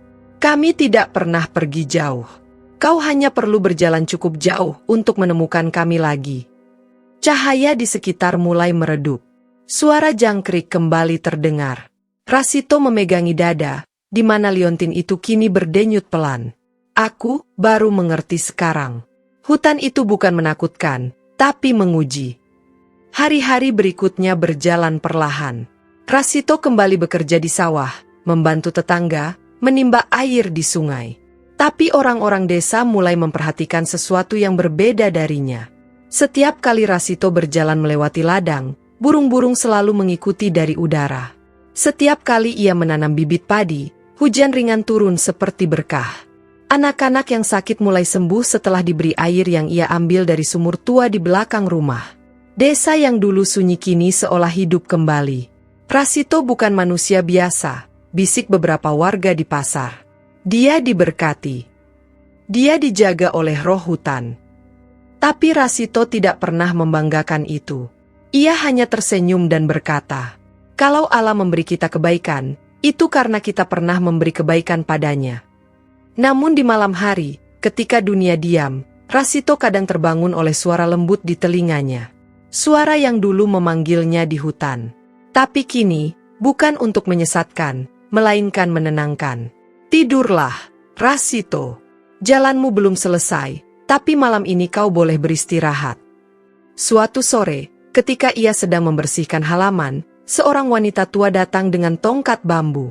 Wajahnya penuh kerut, tapi matanya lembut. Ia menatap Rasito lama, seolah ingin memastikan sesuatu. "Kau, Rasito, bukan?" "Benar, Nek." "Siapa nenek?" Wanita itu tersenyum samar. "Aku dulu sahabat ibumu. Kami sering mencari kayu bersama di hutan. Aku pikir kau sudah tiada." Rasito menunduk sopan. "Hutan memberiku kesempatan kedua." Wanita itu menatap liontin di lehernya. "Batu itu, aku pernah melihatnya. Dulu milik Nyonya Marni. Ia wanita kaya, tapi hilang di hutan 50 tahun lalu." Rasito terdiam, menatap batu itu. "Ya, Nek, ia sudah tenang sekarang." Wanita itu menatapnya heran. "Kau tahu dia?" Rasito tersenyum lembut. "Lebih dari itu, darahnya mengalir di nadiku." Wanita itu meneteskan air mata. "Berarti kau keturunan terakhir keluarga itu." Dunia memang berputar. Kadang, yang hilang justru kembali lewat tangan yang paling tulus. Malamnya, Rasito duduk di beranda rumahnya. Langit cerah, bintang bertebaran seperti serpihan cahaya di laut gelap. Ia menatap belati dan liontin yang kini diletakkan berdampingan di meja. "Semua rahasia sudah terkuak," katanya pelan. "Tapi mengapa rasanya masih ada yang belum selesai?" Dan benar saja, angin lembut berhembus, menggoyangkan daun di depan rumahnya. Dari arah pepohonan, terdengar bisikan samar. Karena setiap ingatan yang dikubur harus ditemukan oleh mereka yang siap. Rasito berdiri. Di kejauhan, Ia melihat cahaya kecil menari di antara pepohonan. Cahaya itu tidak seperti kunang-kunang. Lebih kuat, lebih tenang, seperti api kecil yang menuntun. Tanpa berpikir panjang, ia mengikuti cahaya itu. Ia berjalan melewati sawah, menyeberangi jembatan kayu kecil, hingga tiba di pinggiran hutan, tempat pertama kali ia menemukan Nek Marni dalam keadaan lemah. Cahaya itu berhenti di sana, lalu berubah menjadi bentuk kecil, seperti anak perempuan berambut panjang, tersenyum padanya. "Apakah kau yang dulu memanggilku di hutan?" tanya Rasito. Anak itu mengangguk pelan. "Aku bagian dari kenangan yang tak pernah pergi." "Kenangan siapa?" "Kenanganmu dan nenekmu." Ia menatap Rasito dengan mata bening, lalu berkata pelan, "Waktu itu aku hanya ingin kalian saling menemukan. Sekarang, tugasku sudah selesai." Rasito hendak menjawab, tapi cahaya itu perlahan memudar. "Terima kasih," katanya dengan lirih, dan untuk pertama kalinya, hutan tidak terasa seperti tempat asing. Pagi berikutnya, Rasito menatap matahari terbit dari balik bukit. Ia tersenyum. Di dalam dirinya, semua yang dulu tertimbun kini telah terangkat. Rasa bersalah, dendam, kehilangan, dan rahasia yang dikubur oleh waktu. Hanya satu yang tersisa, rasa syukur. "Ingatan yang terkubur," bisiknya, "bukan untuk dilupakan tapi untuk diingat agar kita tak mengulangnya." Dan dari kejauhan, seolah menjawab kata-katanya, seekor burung putih terbang melewati langit, melingkar satu kali di atas rumah Rasito sebelum menghilang ke arah hutan. Hujan turun tanpa henti selama 3 hari 3 malam. Langit seperti menumpahkan seluruh air dari perut bumi, tanpa jeda. Desa Tanjung Bening yang dulu tenang kini berubah menjadi lautan lumpur. Sungai kecil yang mengalir di pinggir desa meluap, membawa ranting dan potongan kayu besar. Sawah-sawah terendam. Rumah-rumah mulai roboh. Dan di tengah kekacauan itu, hanya satu suara yang berulang-ulang menggema di antara teriakan warga. "Cari Rasito! Panggil Rasito!" Sejak kepergiannya dari hutan, Rasito menjadi tempat warga menggantungkan harapan. Mereka percaya pada ketenangannya, pada tangan mudanya yang menumbuhkan tanaman di tanah kering, pada matanya yang melihat sesuatu yang tak dilihat orang lain. Tapi malam itu, ketika kilat menyambar dan petir memecah langit, Rasito tahu, keajaiban bukan lagi sekadar anugerah. Kadang, ia datang dalam bentuk ujian. Ia berdiri di depan rumahnya, tubuhnya basah kuyup, menatap arus air yang semakin tinggi. Beberapa anak kecil menangis di pelukan ibu mereka. "Ke bukit!" teriak Rasito. "Kalian semua naik ke bukit di belakang rumah Pak Karto. Cepat!" Para lelaki desa mengikuti arahannya, membantu yang tua dan lemah. Rasito sendiri menurunkan tali dari atap rumahnya, membantu seorang ibu yang hampir terseret arus. Hujan menampar wajahnya tanpa ampun, tapi matanya tidak berkedip. Ia tidak akan membiarkan satupun nyawa hilang di malam itu. Di tengah kesibukan itu, Rasito mendengar sesuatu, suara gemuruh yang bukan petir. Ia menoleh ke arah utara dan melihat sesuatu yang membuat darahnya membeku. Dinding air setinggi pohon kelapa, datang dari arah hutan, meluncur cepat ke arah desa. Tanah longsor. Air bah dari hulu sungai. "Lari!" teriak Rasito sekuat tenaga. Tapi arus datang terlalu cepat. Rasito berlari menjemput seorang anak kecil yang tertinggal di jalan. Ia mengangkatnya, menembus air setinggi pinggang, dan berusaha naik ke bukit bersama warga lain. Tapi ketika arus datang menghantam, tubuhnya terhempas keras. Segalanya menjadi kabur, hanya air, lumpur, dan suara teriakan yang tertelan derasnya sungai. Ia berusaha bertahan, berpegangan pada sebatang pohon tumbang. Anak kecil itu menangis di pelukannya. "Tenang-tenang, nak, aku di sini," katanya di antara napas yang berat. Namun air terus naik, dan pohon itu mulai bergeser. Lalu tiba-tiba, liontin di leher Rasito memancarkan cahaya biru terang, menembus hujan dan gelap malam. Air yang mengamuk di sekitarnya seolah melambat, seperti mendengar sesuatu yang tidak terdengar oleh telinga manusia. "Lindungilah mereka," bisik Rasito dengan sisa tenaga. Dan cahaya itu meledak lembut, membentuk lingkaran biru di sekelilingnya. Arus yang datang menghantam lingkaran itu pecah kedua arah, mengalir melewati sisi Rasito dan anak itu tanpa menyentuh mereka. Air di sekelilingnya bergolak, tapi tidak bisa mendekat. Seolah hutan itu sendiri, atau sesuatu di dalamnya, melindungi mereka. Ketika pagi datang, hujan berhenti. Desa Tanjung Bening rusak parah. Beberapa rumah hanyut, sawah hancur, dan sungai berubah jalur. Tapi semua penduduk selamat. Tidak ada korban jiwa. Orang-orang menatap Rasito dengan campuran kagum dan takut. Dia diselamatkan oleh cahaya, kata seseorang. Air berhenti di depannya, bisik yang lain. Tapi Rasito tidak berbicara. Ia hanya duduk diam di tepi sungai, memeluk anak kecil yang kini tertidur di pangkuannya. Matanya memandang jauh ke arah hutan yang tampak tenang. Ia tahu siapa yang menolongnya semalam. Ia tahu, itu bukan kekuatannya sendiri. Beberapa hari kemudian, Rasito bersama para warga mulai memperbaiki desa. Ia membantu menanam kembali padi, memperbaiki rumah, dan mengatur air bersih dari sumber di hutan. Namun setiap malam, ia berjalan sendirian ke tepi hutan, tempat di mana cahaya biru itu muncul.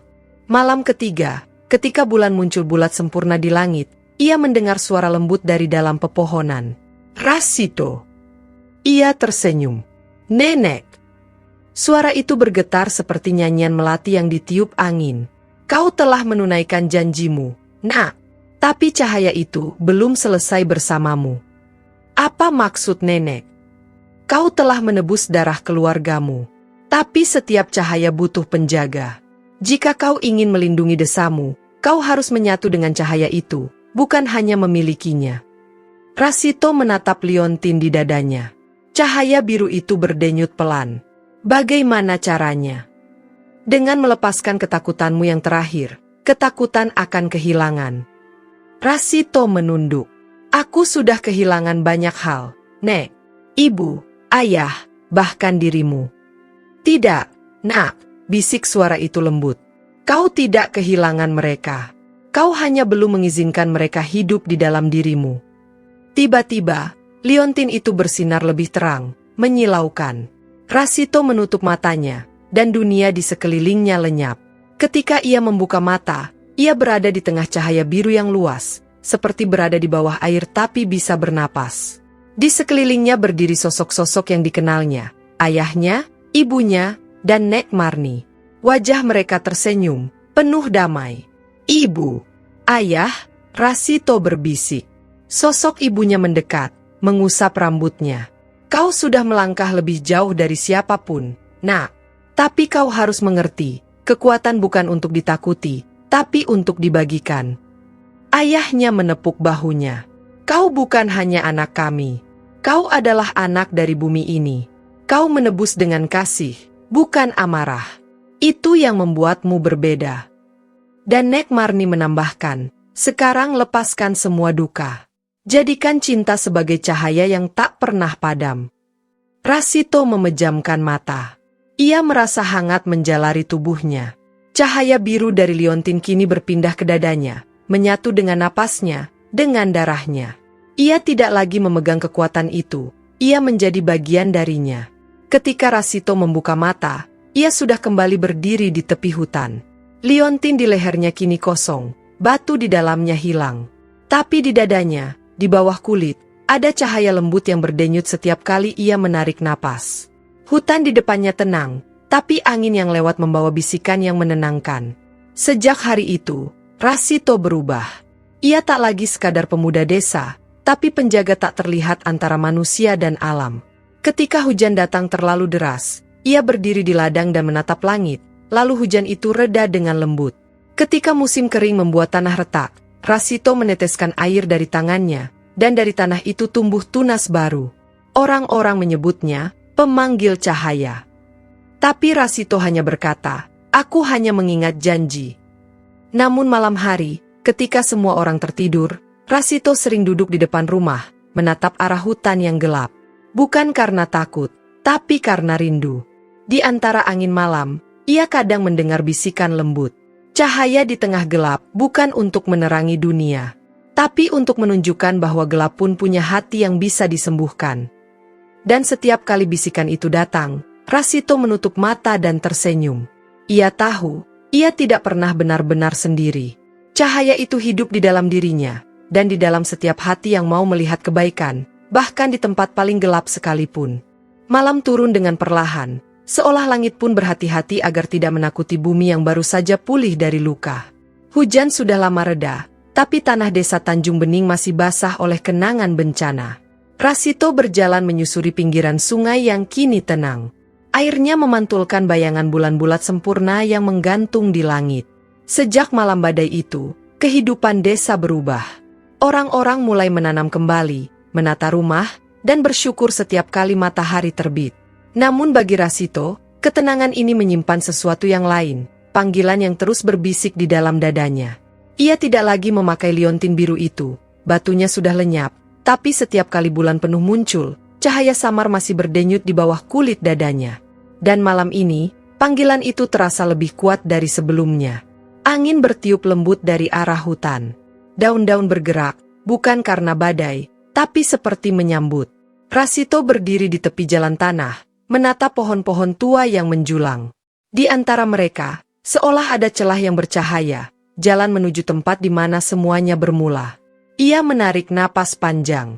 Kalau ini memang waktunya, aku siap. Langkahnya pelan tapi pasti.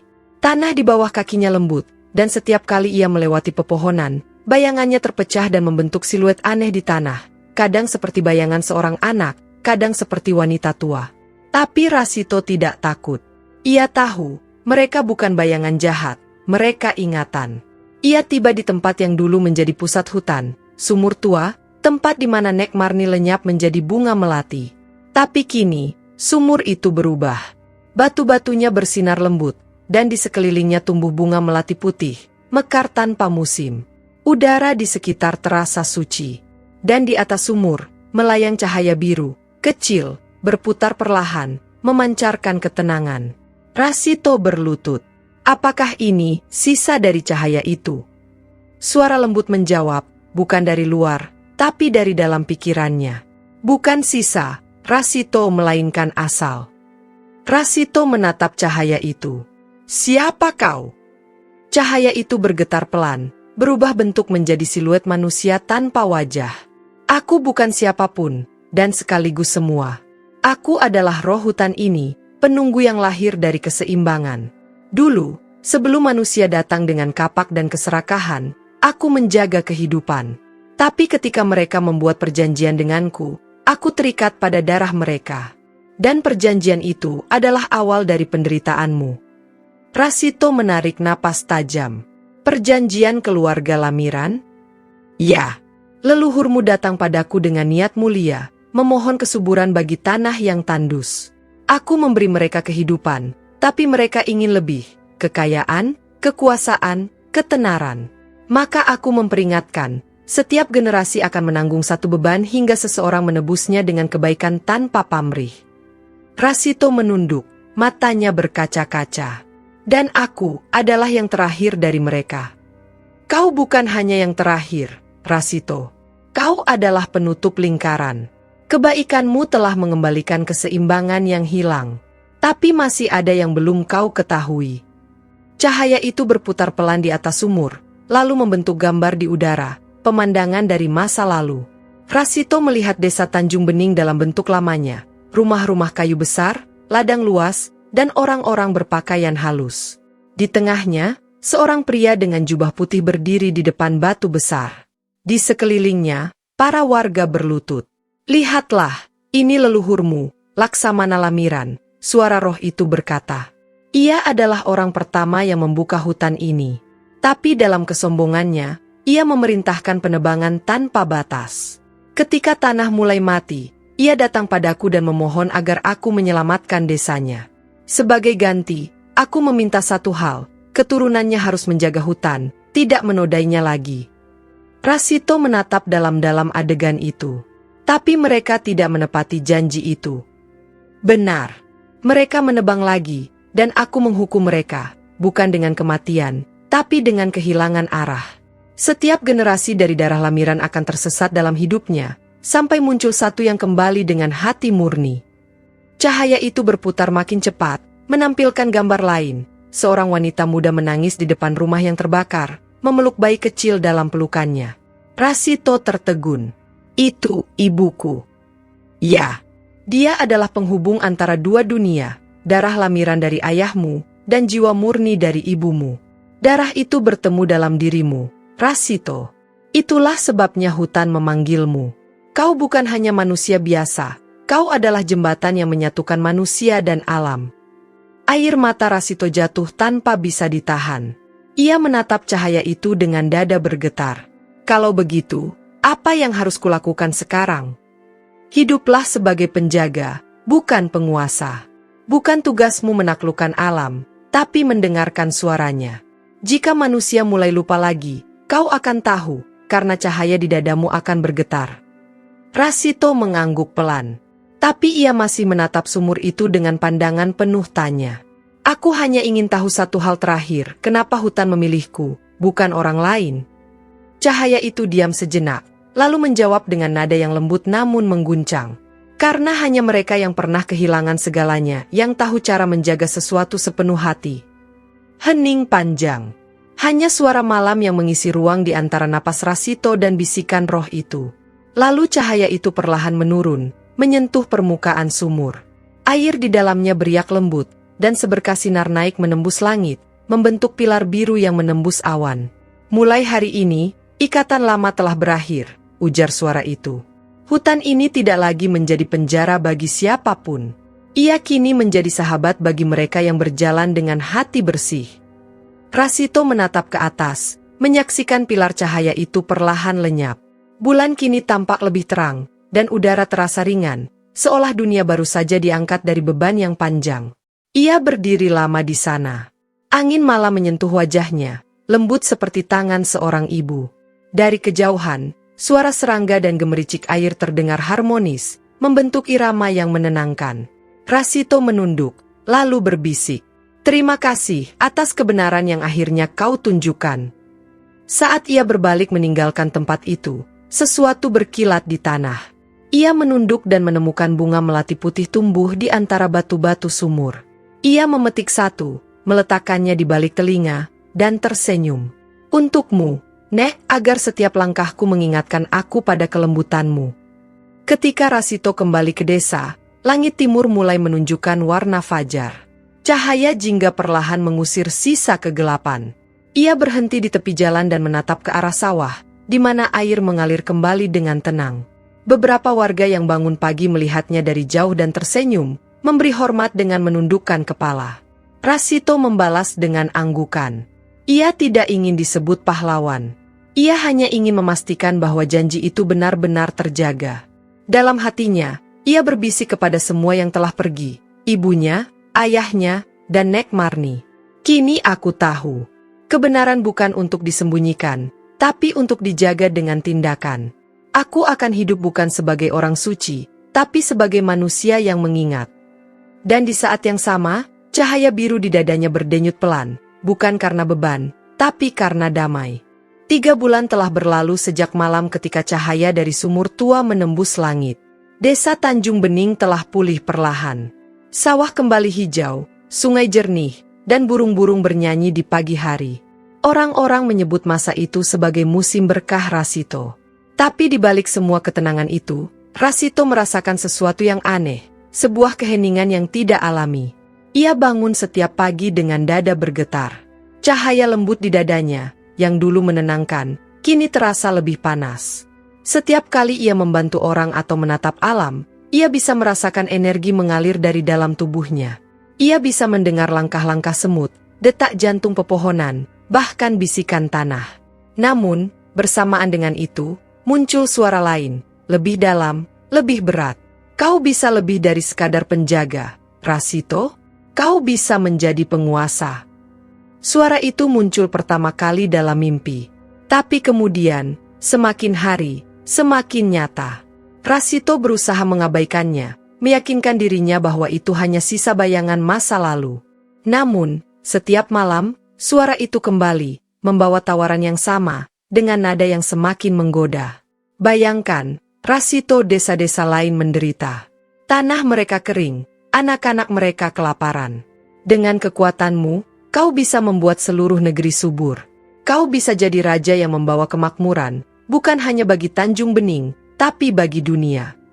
Rasito menatap langit malam yang penuh bintang, matanya suram. Ia tahu suara itu mencoba menggoyahkan hatinya. Tapi di sisi lain, bagian kecil dalam dirinya merasakan kebenaran dari kata-kata itu. Apakah salah jika ia ingin membantu lebih banyak orang? Apakah salah jika ia ingin menggunakan kekuatan yang diberi untuk memperbaiki dunia? Suatu sore, ketika matahari mulai tenggelam, Rasito memutuskan berjalan ke tepi hutan. Ia ingin mencari ketenangan. Tapi di sana, di antara pepohonan besar yang tenang, udara terasa berat, seolah waktu berhenti. Dari bayangan batang pohon, muncul sosok berkerudung hitam. Langkahnya tidak menimbulkan suara, tapi tanah di sekitarnya bergetar halus setiap kali ia bergerak. "Siapa kau?" tanya Rasito waspada. Sosok itu tertawa pelan. Suaranya serak, tapi dalam. "Tidak perlu takut, pewaris cahaya. Aku bukan musuhmu. Aku adalah bayanganmu sendiri." "Bayanganku." Rasito mengerutkan kening. Sosok itu mengangguk. Wajahnya mulai terlihat samar di balik kerudung. Wajah Rasito sendiri, tapi lebih tua, dengan mata gelap seperti bara. "Aku bagian dari dirimu yang pernah ditinggalkan oleh semua orang. Aku bagian yang lapar, yang haus akan perubahan. Aku bagian yang ingin dunia tunduk pada kebaikanmu." Rasito menggeleng. "Aku tidak ingin dunia tunduk padaku. Aku hanya ingin menjaga keseimbangan." "Tapi keseimbangan itu rapuh," sahut sosok itu dengan nada tajam. "Lihat dunia di luar sana, keserakahan masih ada, kebohongan masih tumbuh. Kau bisa menghentikannya, Rasito. Kau punya kekuatan untuk itu." Rasito memejamkan mata. Ia merasakan dadanya bergetar, cahaya biru di bawah kulitnya berkedip cepat. Kekuatan ini bukan untuk berkuasa. "Lalu untuk apa?" tanya sosok itu, mendekat. "Untuk menunggu kehancuran berikutnya? Untuk menatap orang menderita tanpa berbuat apa-apa?" Kata-kata itu menancap dalam. Rasito terdiam. Sosok itu mendekat, jarak mereka hanya 1 langkah. "Kau bisa menghentikan semua penderitaan, Rasito. Kau hanya perlu mengambil alih."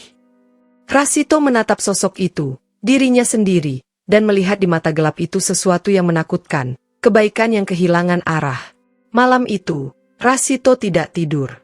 Ia duduk di depan rumah, menatap bintang-bintang dengan mata lelah. "Aku takut," bisiknya lirih.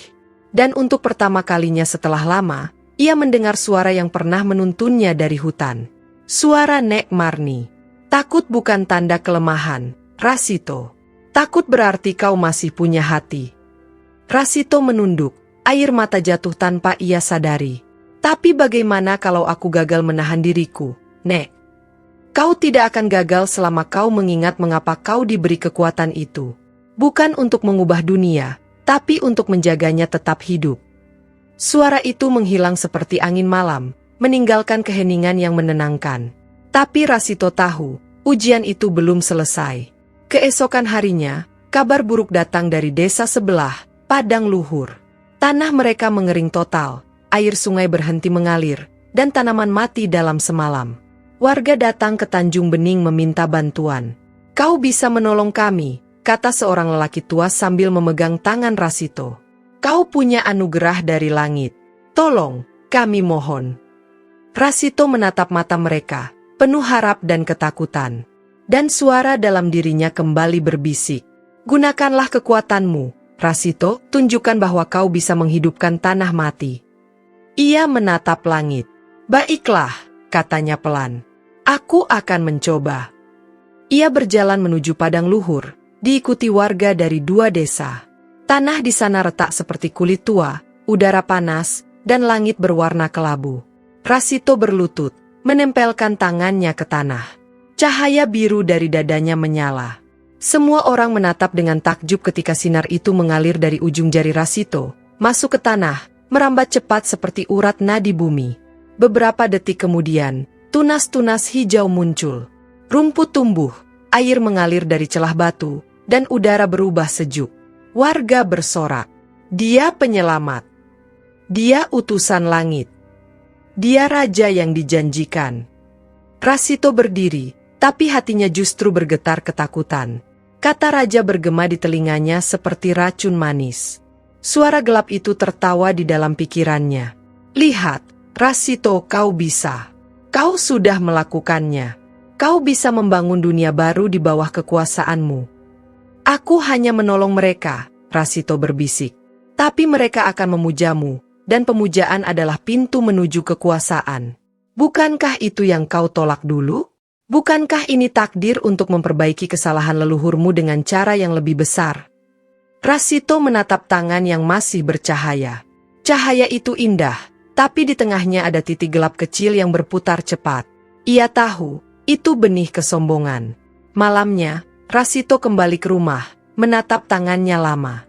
Cahaya biru di dadanya kini berdenyut keras, nyaris menyakitkan. Ia menggenggam dadanya dan jatuh berlutut. Tidak, aku tidak boleh seperti mereka. Tapi suara itu datang lagi, kini begitu kuat hingga suaranya memenuhi ruangan. Kau sudah mulai seperti mereka, Rasito. Kau membantu, tapi di dalam hatimu, kau mulai ingin diakui. Itulah awal dari kejatuhan lamiran dulu. Dan sejarah selalu mengulang dirinya sendiri. Rasito berteriak, diam, dan cahaya di tubuhnya meledak, memenuhi seluruh rumah dengan sinar biru menyilaukan. Ketika cahaya itu memudar, ia melihat dua sosok berdiri di hadapannya, dirinya yang bercahaya biru, dan dirinya yang berwarna hitam, dua sisi dari jiwa yang sama. Yang satu berkata, aku adalah kasihmu. Yang lain berkata, aku adalah ambisimu. Keduanya menatap Rasito yang berdiri di tengah-tengah. Dan ia tahu, inilah ujian terakhirnya. Aku tidak bisa memilih, kata Rasito lemah. Sosok biru tersenyum. Kau tidak perlu memilih. Kau hanya perlu menyeimbangkan. Sosok hitam tertawa. Tidak ada keseimbangan tanpa kekuasaan. Rasito menutup mata, menenangkan napasnya. Ia memikirkan semua wajah yang telah ia temui. Ibunya yang tersenyum lembut. Ayahnya yang mengajarkan keberanian. Nek Marni yang mengajarkan penyesalan. Dan anak-anak desa yang tertawa di bawah matahari. Ketika ia membuka mata, air mata menetes di pipinya. Ia berkata pelan, tapi tegas. Kalau aku punya dua sisi, maka aku akan memilih menjadi manusia. Bukan malaikat, bukan raja. Aku akan hidup di tengah-tengah, karena hanya di sana cahaya dan gelap bisa berdamai. Seketika, kedua sosok itu bergetar.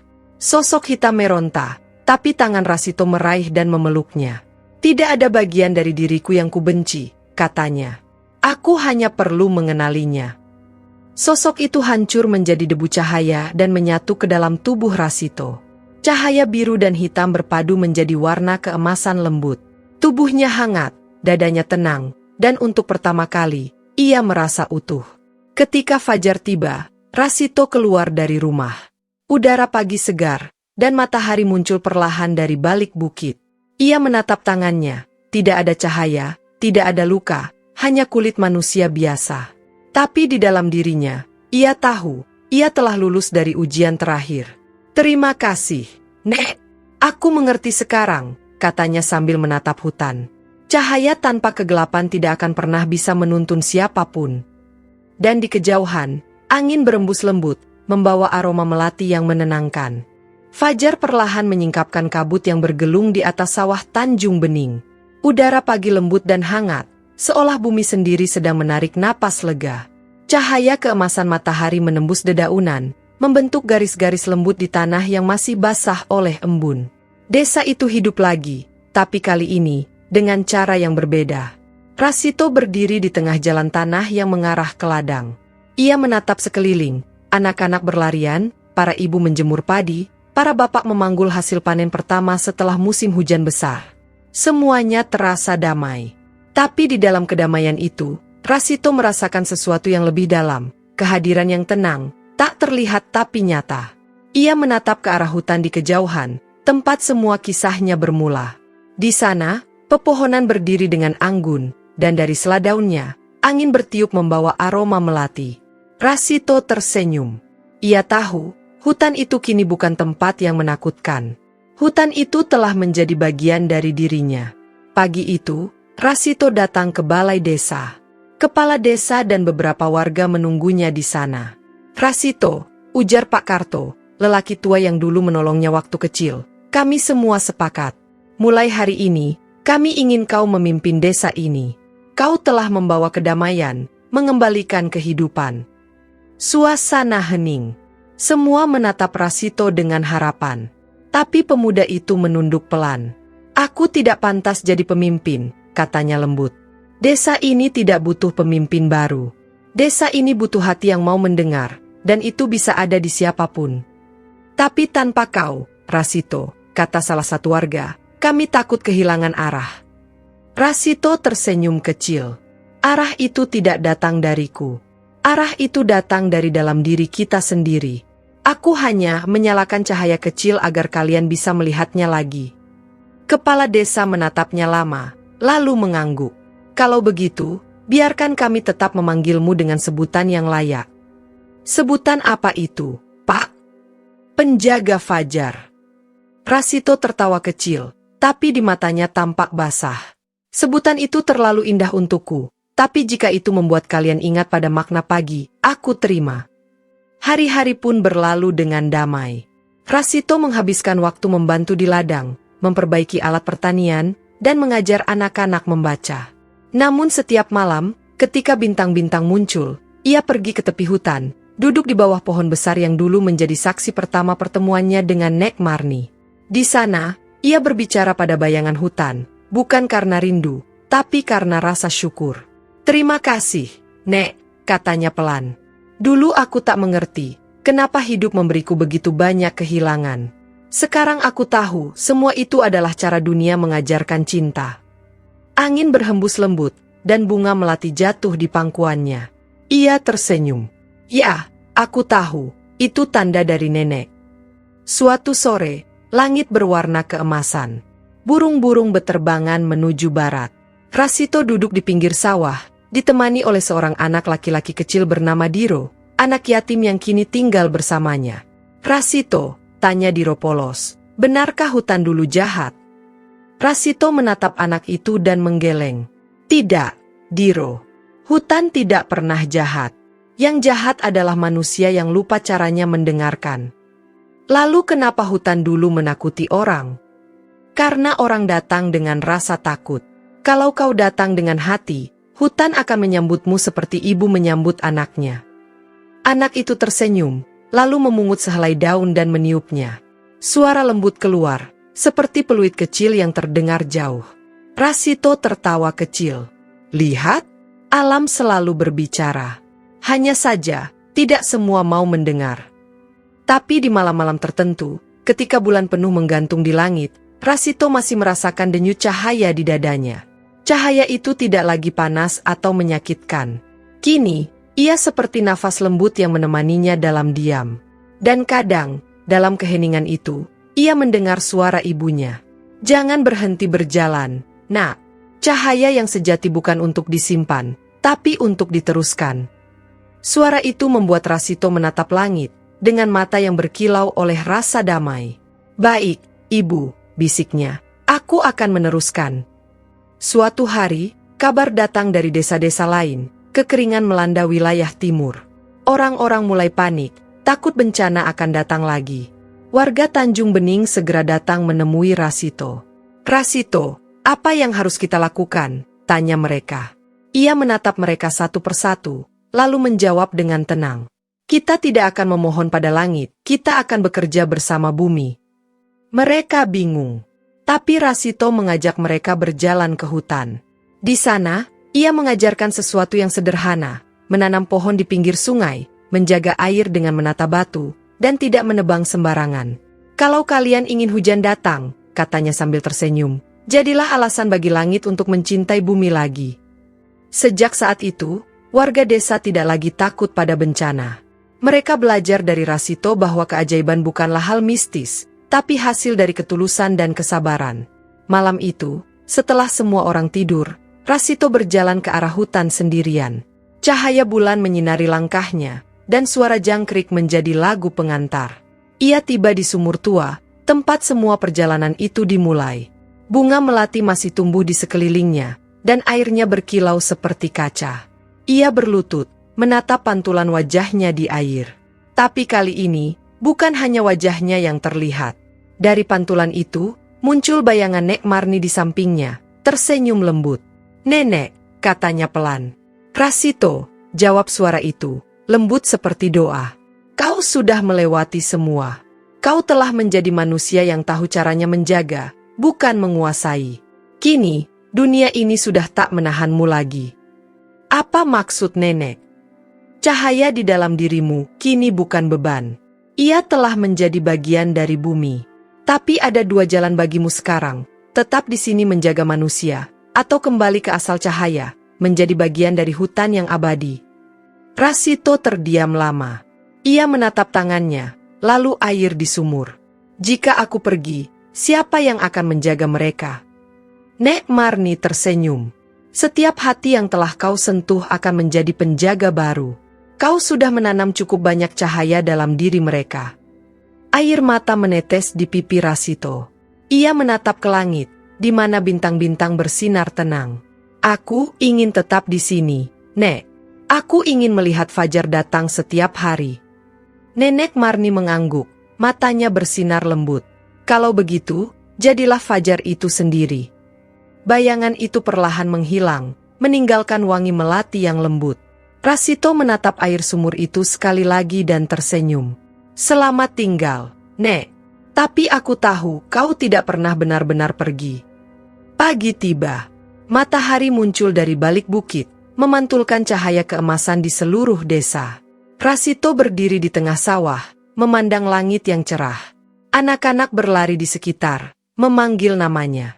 Dan di matanya, ada kedamaian yang tak bisa dijelaskan. Kini, ia bukan lagi hanya anak miskin dari pinggir desa. Ia adalah penjaga yang lahir dari kehilangan, bertumbuh dari kasih, dan hidup untuk memberi.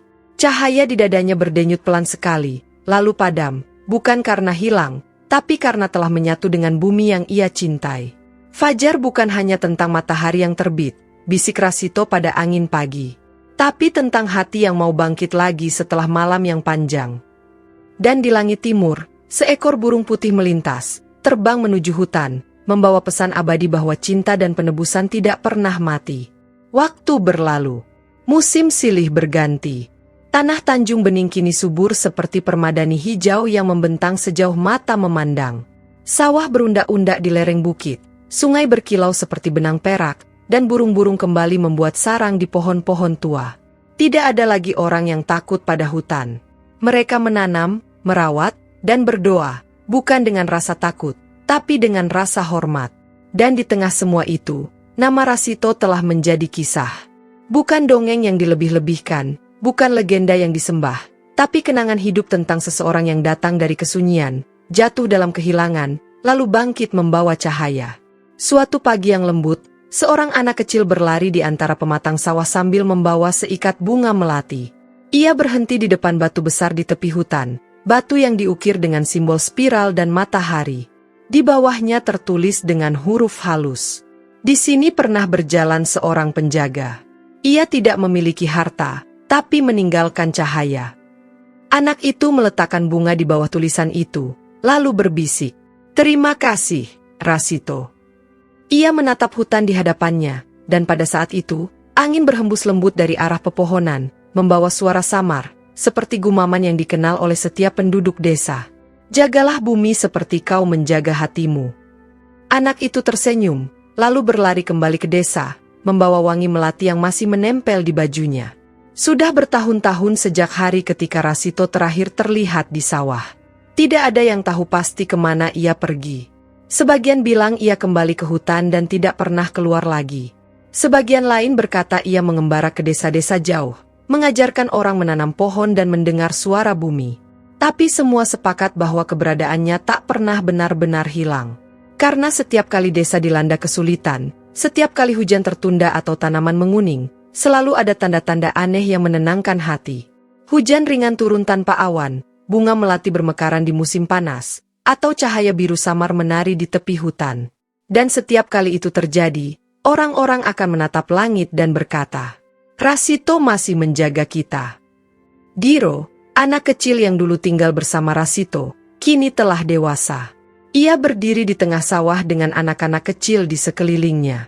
Raut wajahnya tenang, matanya lembut seperti mentornya dulu. "Anak-anak, katanya sambil menunjuk ke arah pepohonan. Tahukah kalian kenapa hutan itu tidak lagi menakutkan? Anak-anak itu menggeleng polos. Diro tersenyum. Karena dulu, seorang laki-laki berani berjalan ke dalamnya tanpa membawa apapun kecuali kebaikan. Ia tidak menantang hutan, ia menundukkan hatinya pada hutan. Dan karena itulah, hutan membuka rahasianya. Salah satu anak bertanya, apakah dia punya kekuatan ajaib? Diro tertawa kecil. Ya, tapi bukan seperti dalam dongeng. Kekuatan sejatinya adalah hatinya. Ia bisa melihat kebaikan bahkan di tempat paling gelap. Itu kekuatan yang tidak bisa diajarkan, hanya bisa dirasakan. Ia menatap jauh ke arah bukit. Di sana, di puncak tertinggi, berdiri sebatang pohon besar, lebih tinggi dan lebih tua dari yang lain. Orang-orang desa percaya bahwa pohon itu tumbuh tepat di tempat Rasito menghembuskan napas terakhirnya. Daunnya selalu hijau, bahkan di musim kering. Dan setiap malam bulan penuh, pohon itu memancarkan cahaya lembut berwarna keemasan. Malam tiba. Diro duduk di bawah pohon itu sendirian. Ia membawa belati tua milik Rasito, yang dulu diwariskan padanya sebelum Rasito pergi. Bilahnya kini tumpul, tapi gagangnya masih berukir nama yang sama, Wira. Ia menatap belati itu dan berbisik. Rasito, kalau kau masih bisa mendengar, aku ingin kau tahu, kami meneruskan apa yang kau mulai. Kami menanam pohon, menjaga air, dan mengajarkan anak-anak tentang kebaikan. Desa ini hidup karena kau mengajarkan kami untuk tidak takut mencintai. Angin berhembus pelan, dan bunga melati berjatuhan dari ranting pohon. Satu kelopak melayang turun dan jatuh tepat di atas belati itu. Diro tersenyum. Aku tahu kau masih di sini. Ia menutup mata, dan dalam diam, ia bisa mendengar suara lembut yang dulu sering diceritakan Rasito. Jangan pernah berharap dunia menjadi baik, Diro. Jadilah bagian dari kebaikan itu, sekecil apapun kau mampu. Di desa, malam itu langit begitu jernih.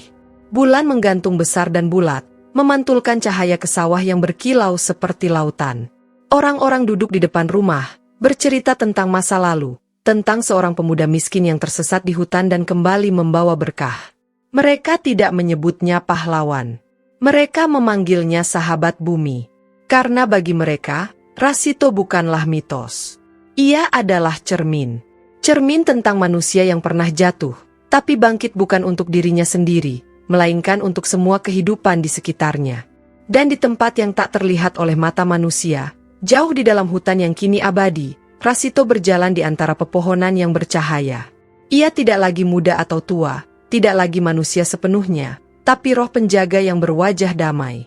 Ia menyentuh batang-batang pohon, dan setiap kali ujung jarinya menyentuh kulit kayu, tumbuhlah daun baru yang bersinar lembut. Di sisinya, berjalan sosok yang tak asing, Nek Marni, kini tersenyum tanpa beban. Mereka melangkah berdampingan di bawah langit yang penuh bintang. Lihatlah, Rasito, kata Nek Marni lembut, dunia yang dulu gelap kini telah belajar bercahaya. Rasito tersenyum. Cahaya itu bukan datang dariku, Nek. Itu datang dari mereka yang mau percaya, bahkan ketika segalanya tampak gelap.